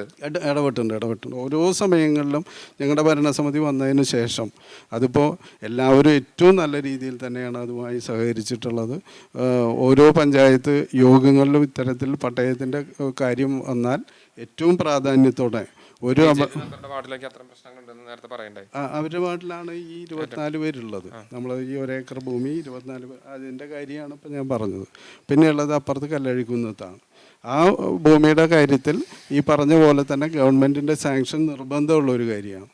കാരണം അതൊരു പുറമ്പോക്കാണ്, അത് വഴി പുറമ്പോക്ക്, അതുപോലെ തന്നെ മറ്റേ കന്നുകാലി മേച്ചിൽപ്പുറം, അങ്ങനെ പല രീതിയിൽ പല കാറ്റഗറിയിലാണ് ഇത് കിടക്കുന്നത്. അത് ഗവൺമെൻറ്റിൻ്റെ ഭൂമി ഒരാൾക്ക് സ്വന്തമായി പതിച്ചു കൊടുക്കുന്നതിൽ ചെയ്യേണ്ട കുറേയധികം നിയമപ്രശ്നങ്ങളുണ്ട്. ഭാവിയിൽ സാധ്യതയുണ്ട്. ഏറ്റവും പെട്ടെന്ന് തന്നെ അതിൻ്റെ പിന്നാലെ ഫോളോ അപ്പ് ചെയ്ത് കഴിഞ്ഞാൽ ഇത് അർഹതപ്പെട്ടവർക്ക് നമുക്ക് കൊടുക്കാൻ സാധിക്കും എന്നുള്ളതാണ്. അതുമായി ബന്ധപ്പെട്ട് മറ്റൊരു പ്രധാനപ്പെട്ട കാര്യം കൂടി, ഈ ലൈഫ് വീടുമായി ബന്ധപ്പെട്ട് ഇത്തരം ആൾക്കാർ ലിസ്റ്റിൽ വരുമ്പോൾ നമ്മളത് ഒരു തടസ്സമായിട്ട് നമ്മൾ നിൽക്കാറില്ല. അത് അവർക്ക് കൂടി അവകാശപ്പെട്ടതാണ് അതാ ഞാൻ പറഞ്ഞത്. എന്ന് പറഞ്ഞാൽ ഈ ഭരണസമിതിയെ സംബന്ധിച്ച് അത്തരം തർക്കങ്ങളൊന്നും അധികം ഇല്ലാതെ ഏറ്റവും നല്ല രീതിയിൽ സഹകരിച്ചു പോയിട്ടുണ്ട്. പ്രതിപക്ഷ നേതാവ് 10 വർഷം മുൻപ് UDF ആയിരുന്നു ഭരണത്തിൽ. ഈ പട്ടയ വിഷയം അപ്പോൾ ഉണ്ടാവാൻ സാധ്യതയുണ്ടല്ലോ. എന്തൊക്കെയായിരുന്നു ആ സമയത്ത് തുടങ്ങി വെച്ച കാര്യങ്ങൾ? ആ സമയത്ത് നമ്മൾ ഈ പട്ടയവുമായി ബന്ധപ്പെട്ട് ഇവരുടെ ഭൂമി, നമ്മൾ വില്ലേജ് ഓഫീസറുമായി ബന്ധപ്പെട്ട് ഇവരുടെ ഭൂമിയുടെ സ്വഭാവം എന്താണെന്ന് മനസ്സിലാക്കുകയും ഓരോ ആളുകളുടെയും കൈവശം അത്ര ഭൂമിയുണ്ടെന്ന് അളന്ന് മനസ്സിലാക്കുകയും ചെയ്ത് അതിനനുസൃതമായി നമ്മളിത് പഞ്ചായത്ത് കമ്മിറ്റി ഏകകണ്ഠമായ തീരുമാനമെടുത്ത് നമ്മൾ സർക്കാരിലേക്ക് ഡിവേസ്റ്റ് ചെയ്യാൻ ഉപദേശമാണ് നമുക്ക് ലഭിച്ചത്. നമ്മൾ അന്ന് ഡിവേസ്റ്റ് തീരുമാനമെടുത്ത് കൊടുത്തതാണ്. വീണ്ടും എല്ലാ സമയങ്ങളിലും സ്റ്റേറ്റ് ഗവൺമെൻറ് പട്ടയമേള തുടങ്ങുന്ന സമയത്തൊക്കെ തന്നെ സ്റ്റേറ്റ് ഗവൺമെൻറ് UDF ആയിരുന്നല്ലോ 10 വർഷം മുമ്പ്. തുടക്കത്തിലുണ്ടായിരുന്നുള്ളൂ. നമ്മുടെ ഭരണസമിതി വരുന്ന തുടക്കത്തിലെ അത്തരം പിന്നീട് വന്ന അന്ന് നമ്മൾ അയച്ചിട്ടുണ്ട്. പിന്നീട് ഗവൺമെൻറ് വന്നു, ഗവൺമെൻറ് പട്ടയമേളകൾ പ്രഖ്യാപിക്കാറുണ്ട്. നമ്മൾ ഈ പോർക്കുളം ഗ്രാമപഞ്ചായത്ത് ഭരണസമിതിയുടെ എല്ലാ സമയത്തും തീരുമാനങ്ങൾ അവർക്ക് അയക്കാറുണ്ട്. ലാസ്റ്റ് ഞങ്ങൾ ഭരണസമിതിയും ഡിവേസ്റ്റ് ചെയ്തിട്ട് തീരുമാനം അയച്ചിട്ടുണ്ട് ഗവൺമെൻറ്റിന് ഇത് പതിച്ചു കൊടുക്കാൻ പറ്റാത്ത ഭൂമിയല്ല, പക്ഷേ വളരെ വലിയ ഉദാസീനത അല്ലെങ്കിൽ കാര്യക്ഷമമായ ഇടപെടലിൻ്റെ കുറവ്, ഇത് രണ്ടും ഒരുമിച്ച് അനുഭവിക്കുന്നത് കൊണ്ടാണ് ഈ പട്ടയ പ്രശ്നം, ഇവിടുത്തെ കല്ലഴിക്കുന്നിലെ പട്ടയ പ്രശ്നം പരിഹരിക്കാൻ കഴിയാത്തത്. രണ്ട് കുറവ്. കാരണം ഇതൊരു ക്യാബിനറ്റ് തീരുമാനമുണ്ടെങ്കിൽ ഡിവേസ്റ്റ് ചെയ്ത ഭൂമികൾ പതിച്ചു കൊടുക്കുന്നതിന് വേണ്ടിയാണ്. ഇത് ആരെയും പുറത്താക്കാൻ കഴിയില്ല. കാരണം 10-30 വർഷമായി താമസിച്ചുകൊണ്ടിരിക്കുന്ന വീട് വെച്ച് താമസിക്കൊണ്ടിരിക്കുന്ന ആളുകളാണ്. അപ്പോൾ ആരും പുറത്താക്കാൻ കഴിയില്ല. അപ്പോൾ അവർക്ക് ഒരു തീരുമാനം ഉണ്ടെങ്കിൽ മാത്രം, ഒരു ക്യാബിനറ്റ് തീരുമാനം ഉണ്ടെങ്കിൽ മാത്രം പരിഹരിക്കാൻ കഴിയുന്ന ഒരു കാര്യമാണ് കഴിഞ്ഞ 10 വർഷത്തിലധികമായി 10-15 വർഷമായി നീണ്ടുപോകുന്നത്. ഇത് ഇപ്പോഴും തുടരുകയാണ്. ആ അനാസ്ഥ എന്ന് തന്നെയാണ് അതിനെ പറയേണ്ടത്. അത് നമുക്ക് തുറന്ന് പറയാതിരിക്കാൻ കഴിയില്ല. ഈ തെരഞ്ഞെടുപ്പിൽ കോൺഗ്രസ് തുറന്നു കാട്ടും. അല്ല, ഈ തെരഞ്ഞെടുപ്പിൽ തുറന്നു കാട്ടുന്ന കഴിഞ്ഞ നിയമസഭാ തെരഞ്ഞെടുപ്പിൽ കുന്നംകുളം MLA ഇപ്പോൾ പട്ടയം കൊടുക്കുന്നതുകൊണ്ട് ബോർഡും വെച്ച സ്ഥലമാണത്. പക്ഷെ സാധിച്ചില്ല. എന്തുകൊണ്ട് സാധിച്ചില്ല എന്ന് ഞാൻ പറയുന്നില്ല. തെരഞ്ഞെടുപ്പ് കാലത്ത് മാത്രമാണ് ഈ വിഷയം ഉന്നയിക്കപ്പെടുന്നത്. നമ്മളെ സംബന്ധിച്ച് ഇത് തെരഞ്ഞെടുപ്പല്ല, അവിടുത്തെ സാധാരണ ജനത്തിൻ്റെ ഏറ്റവും അനിവാര്യമായ മൗലികമായ അവകാശമാണെന്ന് ചിന്തിക്കുന്ന ആളുകളാണ്. കാരണം അത് അവർക്ക് വേണ്ടതാണ്. അവിടെ രാഷ്ട്രീയ പാർട്ടികളിൽ ജീവിക്കുന്ന ആളുകളുടെ രാഷ്ട്രീയം നോക്കിയല്ല. അത് ചിലപ്പോൾ ഞങ്ങൾക്ക് അനുകൂലമാകണമെന്നുമില്ല, പക്ഷേ അത് അവരുടെ അവകാശമാണ്. അത് നന്നായി കൊടുക്കാനുള്ള ഇടപെടൽ നമുക്ക് എല്ലാ തരത്തിലും നടത്തണം. പഞ്ചായത്ത് യോഗത്തിൽ ഇത്തരം വിഷയങ്ങൾ വരുമ്പോൾ ഞങ്ങൾ ഏകാണ്ഡമായാണ് തീരുമാനമെടുക്കാറ്. യാതൊരു അഭിപ്രായ വ്യത്യാസമില്ല. ഞങ്ങൾ അതിൻ്റെ പോയിന്റുകൾ കുറവുകളുണ്ടെങ്കിൽ നമ്മൾ ചൂണ്ടിക്കാണിച്ച് ഏറ്റവും നല്ല രീതിയിൽ തീരുമാനം മുന്നോട്ട് പോകണമെന്നാണ് ഞങ്ങൾ ആഗ്രഹിച്ചിട്ടുള്ളത്. അതുതന്നെയാണ് ഞങ്ങൾ പഞ്ചായത്ത് യോഗത്തിലെടുത്ത തീരുമാനവും. അതിനകത്ത് വ്യത്യാസമായിട്ടില്ല. അല്ല, ഈ പട്ടയത്തിൻ്റെ പ്രശ്നത്തിൽ ഈ 10-15 വർഷത്തെ ഒരു കാലയളവല്ല, അത് നീണ്ട കാലയളവാണ്. എന്ന് പറഞ്ഞാൽ ഒരു 10-50 വർഷമായിട്ട് ഇതിനു വേണ്ടി നടക്കുന്ന കുറേ ആൾക്കാരുണ്ട്. അപ്പം നമ്മൾ അതിന് കുറച്ചും കൂടി ഗതിവേഗം അല്ല, നമ്മൾ അതിനു വേണ്ടിയുള്ള ഗതിവേഗം നമ്മൾ കൂട്ടിയിട്ടുണ്ട്. കാരണം എന്താണെന്ന് വെച്ചാൽ ഇത് കാര്യക്ഷമമായ രീതിയിൽ തന്നെ നമ്മൾ ഇടപെട്ടുകൊണ്ട് ഏറ്റവും സ്പീഡിൽ ഇത് ഇവരുടെ കൈകളിലേക്ക് എത്തിക്കുന്നതിന് വേണ്ടിയിട്ടാണ് നമ്മൾ. അല്ല, ഇപ്പോൾ 4 പേർക്കേ ഉള്ളൂ. പക്ഷേ ഇത് കഴിഞ്ഞാൽ അടുത്ത നിയമസഭാ തെരഞ്ഞെടുപ്പിന് മുന്നായിട്ട് തന്നെ നമുക്ക് ഇതിൻ്റെ ബാക്കിയുള്ള ആൾക്കാർക്ക് കൂടി കൊടുക്കാനുള്ള ഒരു സംവിധാനം നമ്മൾ ഏർപ്പെടുത്തി നിൽക്കുന്നുണ്ട്. അത് എന്താ വെച്ചെങ്കിൽ ഇത് നിയമസഭാ തെരഞ്ഞെടുപ്പിന് വേണ്ടി മാറ്റി വെച്ചിരിക്കുകയാണ്. അത് തന്നെയാണ് ഞാൻ സൂചിപ്പിച്ചത്. ഇത് അടുത്ത നിയമസഭാ തെരഞ്ഞെടുപ്പിന് മുമ്പ് ഇത് കൊടുക്കുന്നതിന് വേണ്ടിയാണ് മാറ്റി വെച്ചിട്ടുള്ളത്. അതാണ് ഞങ്ങൾ കാണുന്ന ഒരു വിഷയം. തെരഞ്ഞെടുപ്പ് വരെ വെയിറ്റ് ചെയ്യണമെന്നില്ല, ഇത് നേരത്തെ തന്നെ കൊടുക്കണം എന്നുള്ളതാണ് ഞങ്ങളുടെ അഭിപ്രായം. അത് ഞാൻ പറയുന്നത് ഈ പ്രസിഡന്റിന്റെ കീഴിലാണ് കൊടുക്കുന്നതെങ്കിൽ അതിന് ക്രെഡിറ്റ് ഈ ഭരണസമിതിക്കല്ലേ? ഈ ഭരണസമിതി ക്രെഡിറ്റ് കിട്ടിയില്ല. അതല്ല, അത് എന്താ കാര്യം? അല്ല, ഞാൻ എന്താ കാര്യം എന്ന് വെച്ചാലേ, നിയമസഭാ തെരഞ്ഞെടുപ്പിന് മുന്നോടി എന്ന് ഞാൻ ഉദ്ദേശിച്ചത് നിയമസഭാ തെരഞ്ഞെടുപ്പിന്റെ ഗുണം ലഭ്യമാക്കാനല്ല. നമ്മളെ സംബന്ധിച്ച് ഇത് ഒരു നിശ്ചിത കാലയളവ്, നമ്മളൊരു സമയം പറയണല്ലോ, 3 മാസം കഴിഞ്ഞോ അല്ലെങ്കിൽ എന്ന് പറഞ്ഞാൽ ഇതിന് ഇനി ഒരു പ്രോസസ്സ് ചെയ്യാനുണ്ട്. ആ പ്രോസസ്സ് അല്ലല്ല, എന്താ പറയുക, 3 മാസത്തിനുള്ളിൽ എന്നുള്ളത് ഞാൻ പറയാനുള്ള കാരണം, നമ്മളെ സംബന്ധിച്ച് അതിനൊരു പ്രോസസ്സ്. ഇപ്പോൾ ഇത് ഈ 4 പട്ടയങ്ങൾ ലഭ്യമാകാൻ തന്നെ നമുക്ക് ഏകദേശം 1 കൊല്ലം 1.5 കൊല്ലമായിട്ട് അതിൻ്റെ പിന്നാലെ നടന്നിട്ടുള്ള കാര്യമാണ്. ഇനി ബാക്കിയുള്ളത് ഇതുമായി ബന്ധപ്പെട്ടുള്ള ബാക്കിയുള്ള കാര്യങ്ങളാണ്. അപ്പോൾ അത് ഏറ്റവും അടുത്ത് 1-2 മാസത്തിനുള്ളിൽ തന്നെ നമുക്ക് അതിൻ്റെ കാര്യങ്ങൾ ചെയ്യാൻ പറ്റുമെന്നുള്ളതാണ്. അതെ, എൻ്റെ വാർഡിൽ പട്ടയ പ്രശ്നമായ കാരണം എനിക്ക് ഭയങ്കരമായിട്ട് ബുദ്ധിമുട്ടുകൾ ഉണ്ടായിട്ടുണ്ട്. കാരണം നമ്മുടെ വാർഡുകളിൽ നമുക്ക് ആകെ ലഭിക്കണത് 2 വീടുകൾക്കുള്ള റിപ്പയറിംഗ് ആണ് ജനറൽ കിട്ടുക.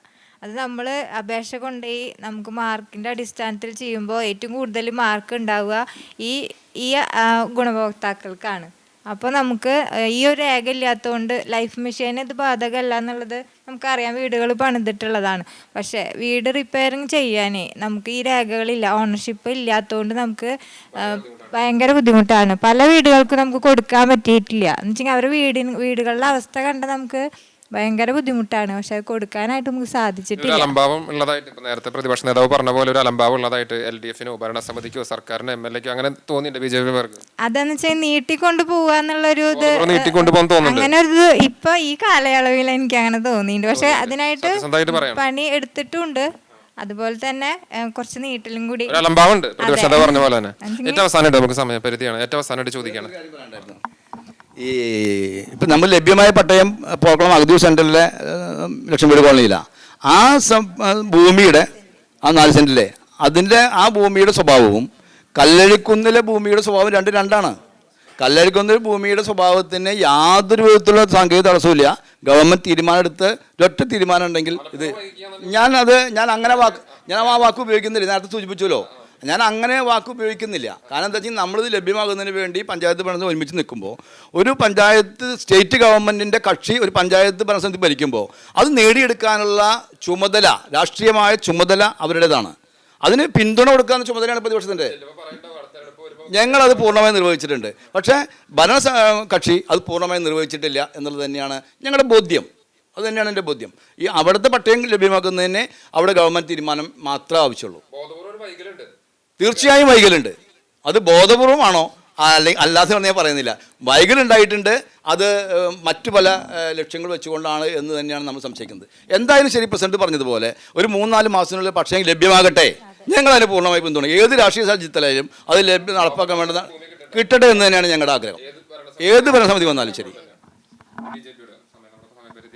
അപ്പോൾ ഇപ്പോൾ കഴിഞ്ഞ തവണ ഒരു സീറ്റ് നേടി ചരിത്രത്തിൽ ആദ്യമായിട്ട് ജയിക്കാൻ സാധിച്ചു. ഇത്തവണ എല്ലാ സീറ്റിലും മത്സരിക്കുന്നുണ്ട്. എത്ര സീറ്റ് വരെ പ്രതീക്ഷിക്കുന്നുണ്ട്? ഞങ്ങൾ 8 സീറ്റാണ് പറഞ്ഞിരിക്കുന്നത്. അത് എല്ലാവരും കടുത്ത മത്സരത്തിൽ തന്നെയാണ്. വാർഡ് വിഭജന ആയതുകൊണ്ട് പല വാർഡുകളും നമുക്ക് പ്രവചിക്കാൻ പറ്റില്ല. എല്ലാവരും നല്ല മത്സരത്തിലാണ്. ഞാനും അതേ വാർഡിൽ തന്നെയാണ് മത്സരിക്കുന്നത്. CPMന്റെ നേതാക്കന്മാരുടെ കോട്ടക്കൊത്തങ്ങൾ തകർത്താണ് കഴിഞ്ഞ തവണ ജയിച്ചത്. ഇപ്രാവശ്യം അവിടെ മത്സരിക്കുന്നുണ്ട്. ഭർത്താവ് മത്സരിക്കും തൊട്ടപ്പുറത്ത്. 2 പേർക്ക് വിജയപ്രതീക്ഷയുണ്ട്. അതെ, 2 പേർക്കും ഉണ്ട് വിജയപ്രതീക്ഷ. കോൺഗ്രസിന്റെ ഒരു അവസ്ഥ ഞാൻ പറയാം. നേരത്തെ നമുക്ക് 2015 നമ്മൾ സ്റ്റാറ്റസ്കോ കണ്ടു, 7-6 ആയിരുന്നു. പക്ഷെ കഴിഞ്ഞ തവണ വരുമ്പോഴേക്കും വളരെ പിന്നോട്ട് പോകുന്ന സ്ഥിതി ഉണ്ടായി. BJP പല വാർഡുകളുണ്ട് അസ്ഥാനത്തെത്തുന്ന സ്ഥിതി ഉണ്ടായി. ഇത്തവണ വലിയൊരു രീതിയിലേക്ക് വന്ന് ഒരു പുനർജീവൻ നേടിക്കൊണ്ട് കോൺഗ്രസ് ഭരണത്തിലേക്ക് എത്തുമോ? എന്താണ് ഒരു പ്രതീക്ഷകൾ? തീർച്ചയായും ഞങ്ങളെ സംബന്ധിച്ച് ഈ തെരഞ്ഞെടുപ്പ് ഞങ്ങൾ 2 കക്ഷികളോടാണ് ശക്തമായി മത്സരിക്കുന്നത്. ഇടതുപക്ഷ മുന്നണിയോടും അതുപോലെ തന്നെ NDA BJP-യോടും കൂടിയാണ് ഞങ്ങൾ മത്സരിക്കുന്നത്. ശക്തമായ ത്രികോണ മത്സരമാണ് പോർക്കുളത്തിൻ്റെ വിവിധ ഭാഗങ്ങളിലുള്ളത്. എന്തായാലും ഞങ്ങൾ വളരെ വലിയ ശുഭാപ്തി വിശ്വാസത്തിലാണ്. ഒരു നല്ല ഭരണം കാഴ്ചവെക്കാൻ സാധിക്കും. ജനങ്ങളെ സംബന്ധിച്ച് ജനങ്ങൾക്ക് വിശ്വാസ്യതയുള്ള അല്ലെങ്കിൽ അവരോടൊപ്പം നിൽക്കുന്ന അവരുടെ ആവശ്യങ്ങളോട് പൂർണ്ണമായി ചേർന്ന് നിൽക്കാൻ കഴിയുന്ന ഒരു ഭരണം ജനങ്ങൾക്ക് നൽകാൻ കഴിയും എന്ന് തന്നെയാണ് ഞങ്ങൾ വിശ്വസിക്കുന്നത്. അതിനാവശ്യമായ ഭൂരിപക്ഷം പോർക്കുളത്തെ ജനങ്ങൾ ഞങ്ങൾക്ക് നൽകുമെന്ന് ഞങ്ങൾ വിശ്വസിക്കുകയാണ്. സംഘടനാപരമായ തർക്കങ്ങളോ വിമതരോ പ്രശ്നങ്ങളോ ആഭ്യന്തര പ്രശ്നങ്ങളോ ഒന്നുമില്ല.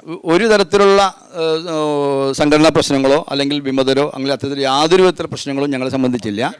ഒറ്റക്കെട്ടായി ഏറ്റവും നേരത്തെ തന്നെ സ്ഥാനാർത്ഥികളൊക്കെ തന്നെ നേരത്തെ തന്നെ പരമാവധി എല്ലാ വാർഡിൽ നിന്നും ഏകകണ്ഠമായി പേരുകൾ നിർദ്ദേശിച്ചുകൊണ്ടാണ് ഞങ്ങൾ ഈ തെരഞ്ഞെടുപ്പിനെ നേരിടുന്നത്. യാതൊരു വിധത്തിലുള്ള തർക്കങ്ങളോ അപസ്വരങ്ങളോ ഇല്ലാതെ ഏറ്റവും നന്നായി ജനങ്ങളെ സമീപിച്ചുകൊണ്ടാണ് ഞങ്ങൾ ഈ തെരഞ്ഞെടുപ്പ് നേരിടുന്നത്. മാജിക് നമ്പർ 8 കിടക്കും. തീർച്ചയായും ഞങ്ങൾ വ്യക്തമായ ഭൂരിപക്ഷത്തോടു കൂടി പഞ്ചായത്ത് ഭരണത്തിൽ എത്തിച്ചേരും തന്നെയാണ് ഞങ്ങൾ വിശ്വസിക്കുന്നത്. ഹാട്രിക് ഭരണത്തിലേക്കാണ്. കഴിഞ്ഞ തവണ വലിയ സീറ്റിൻ്റെ വർധനയുണ്ടായി. ഇത്തവണ എത്രമാത്രം പ്രതീക്ഷയുണ്ട്? BJP പല വാർഡുകളിലും വളരെ ശക്തരാണ്. എത്രമാത്രം പ്രതീക്ഷയുണ്ട്? ഇപ്രാവശ്യം ഇടതുപക്ഷ ജനാധിപത്യ മുന്നണിയെ സംബന്ധിച്ച് തികഞ്ഞ ആത്മവിശ്വാസത്തോടു കൂടിയാണ് ഈ തിരഞ്ഞെടുപ്പിനെ നമ്മൾ നേരിടുന്നത്. ഒരു വികസന തുടർച്ചയ്ക്കായിട്ട് നമ്മൾ എന്തായാലും ജനം ഇടതുപക്ഷത്തോടൊപ്പം നിൽക്കും എന്നുള്ളതാണ് ഞങ്ങൾക്ക് പ്രധാനമായിട്ടും പറയാനുള്ളത്.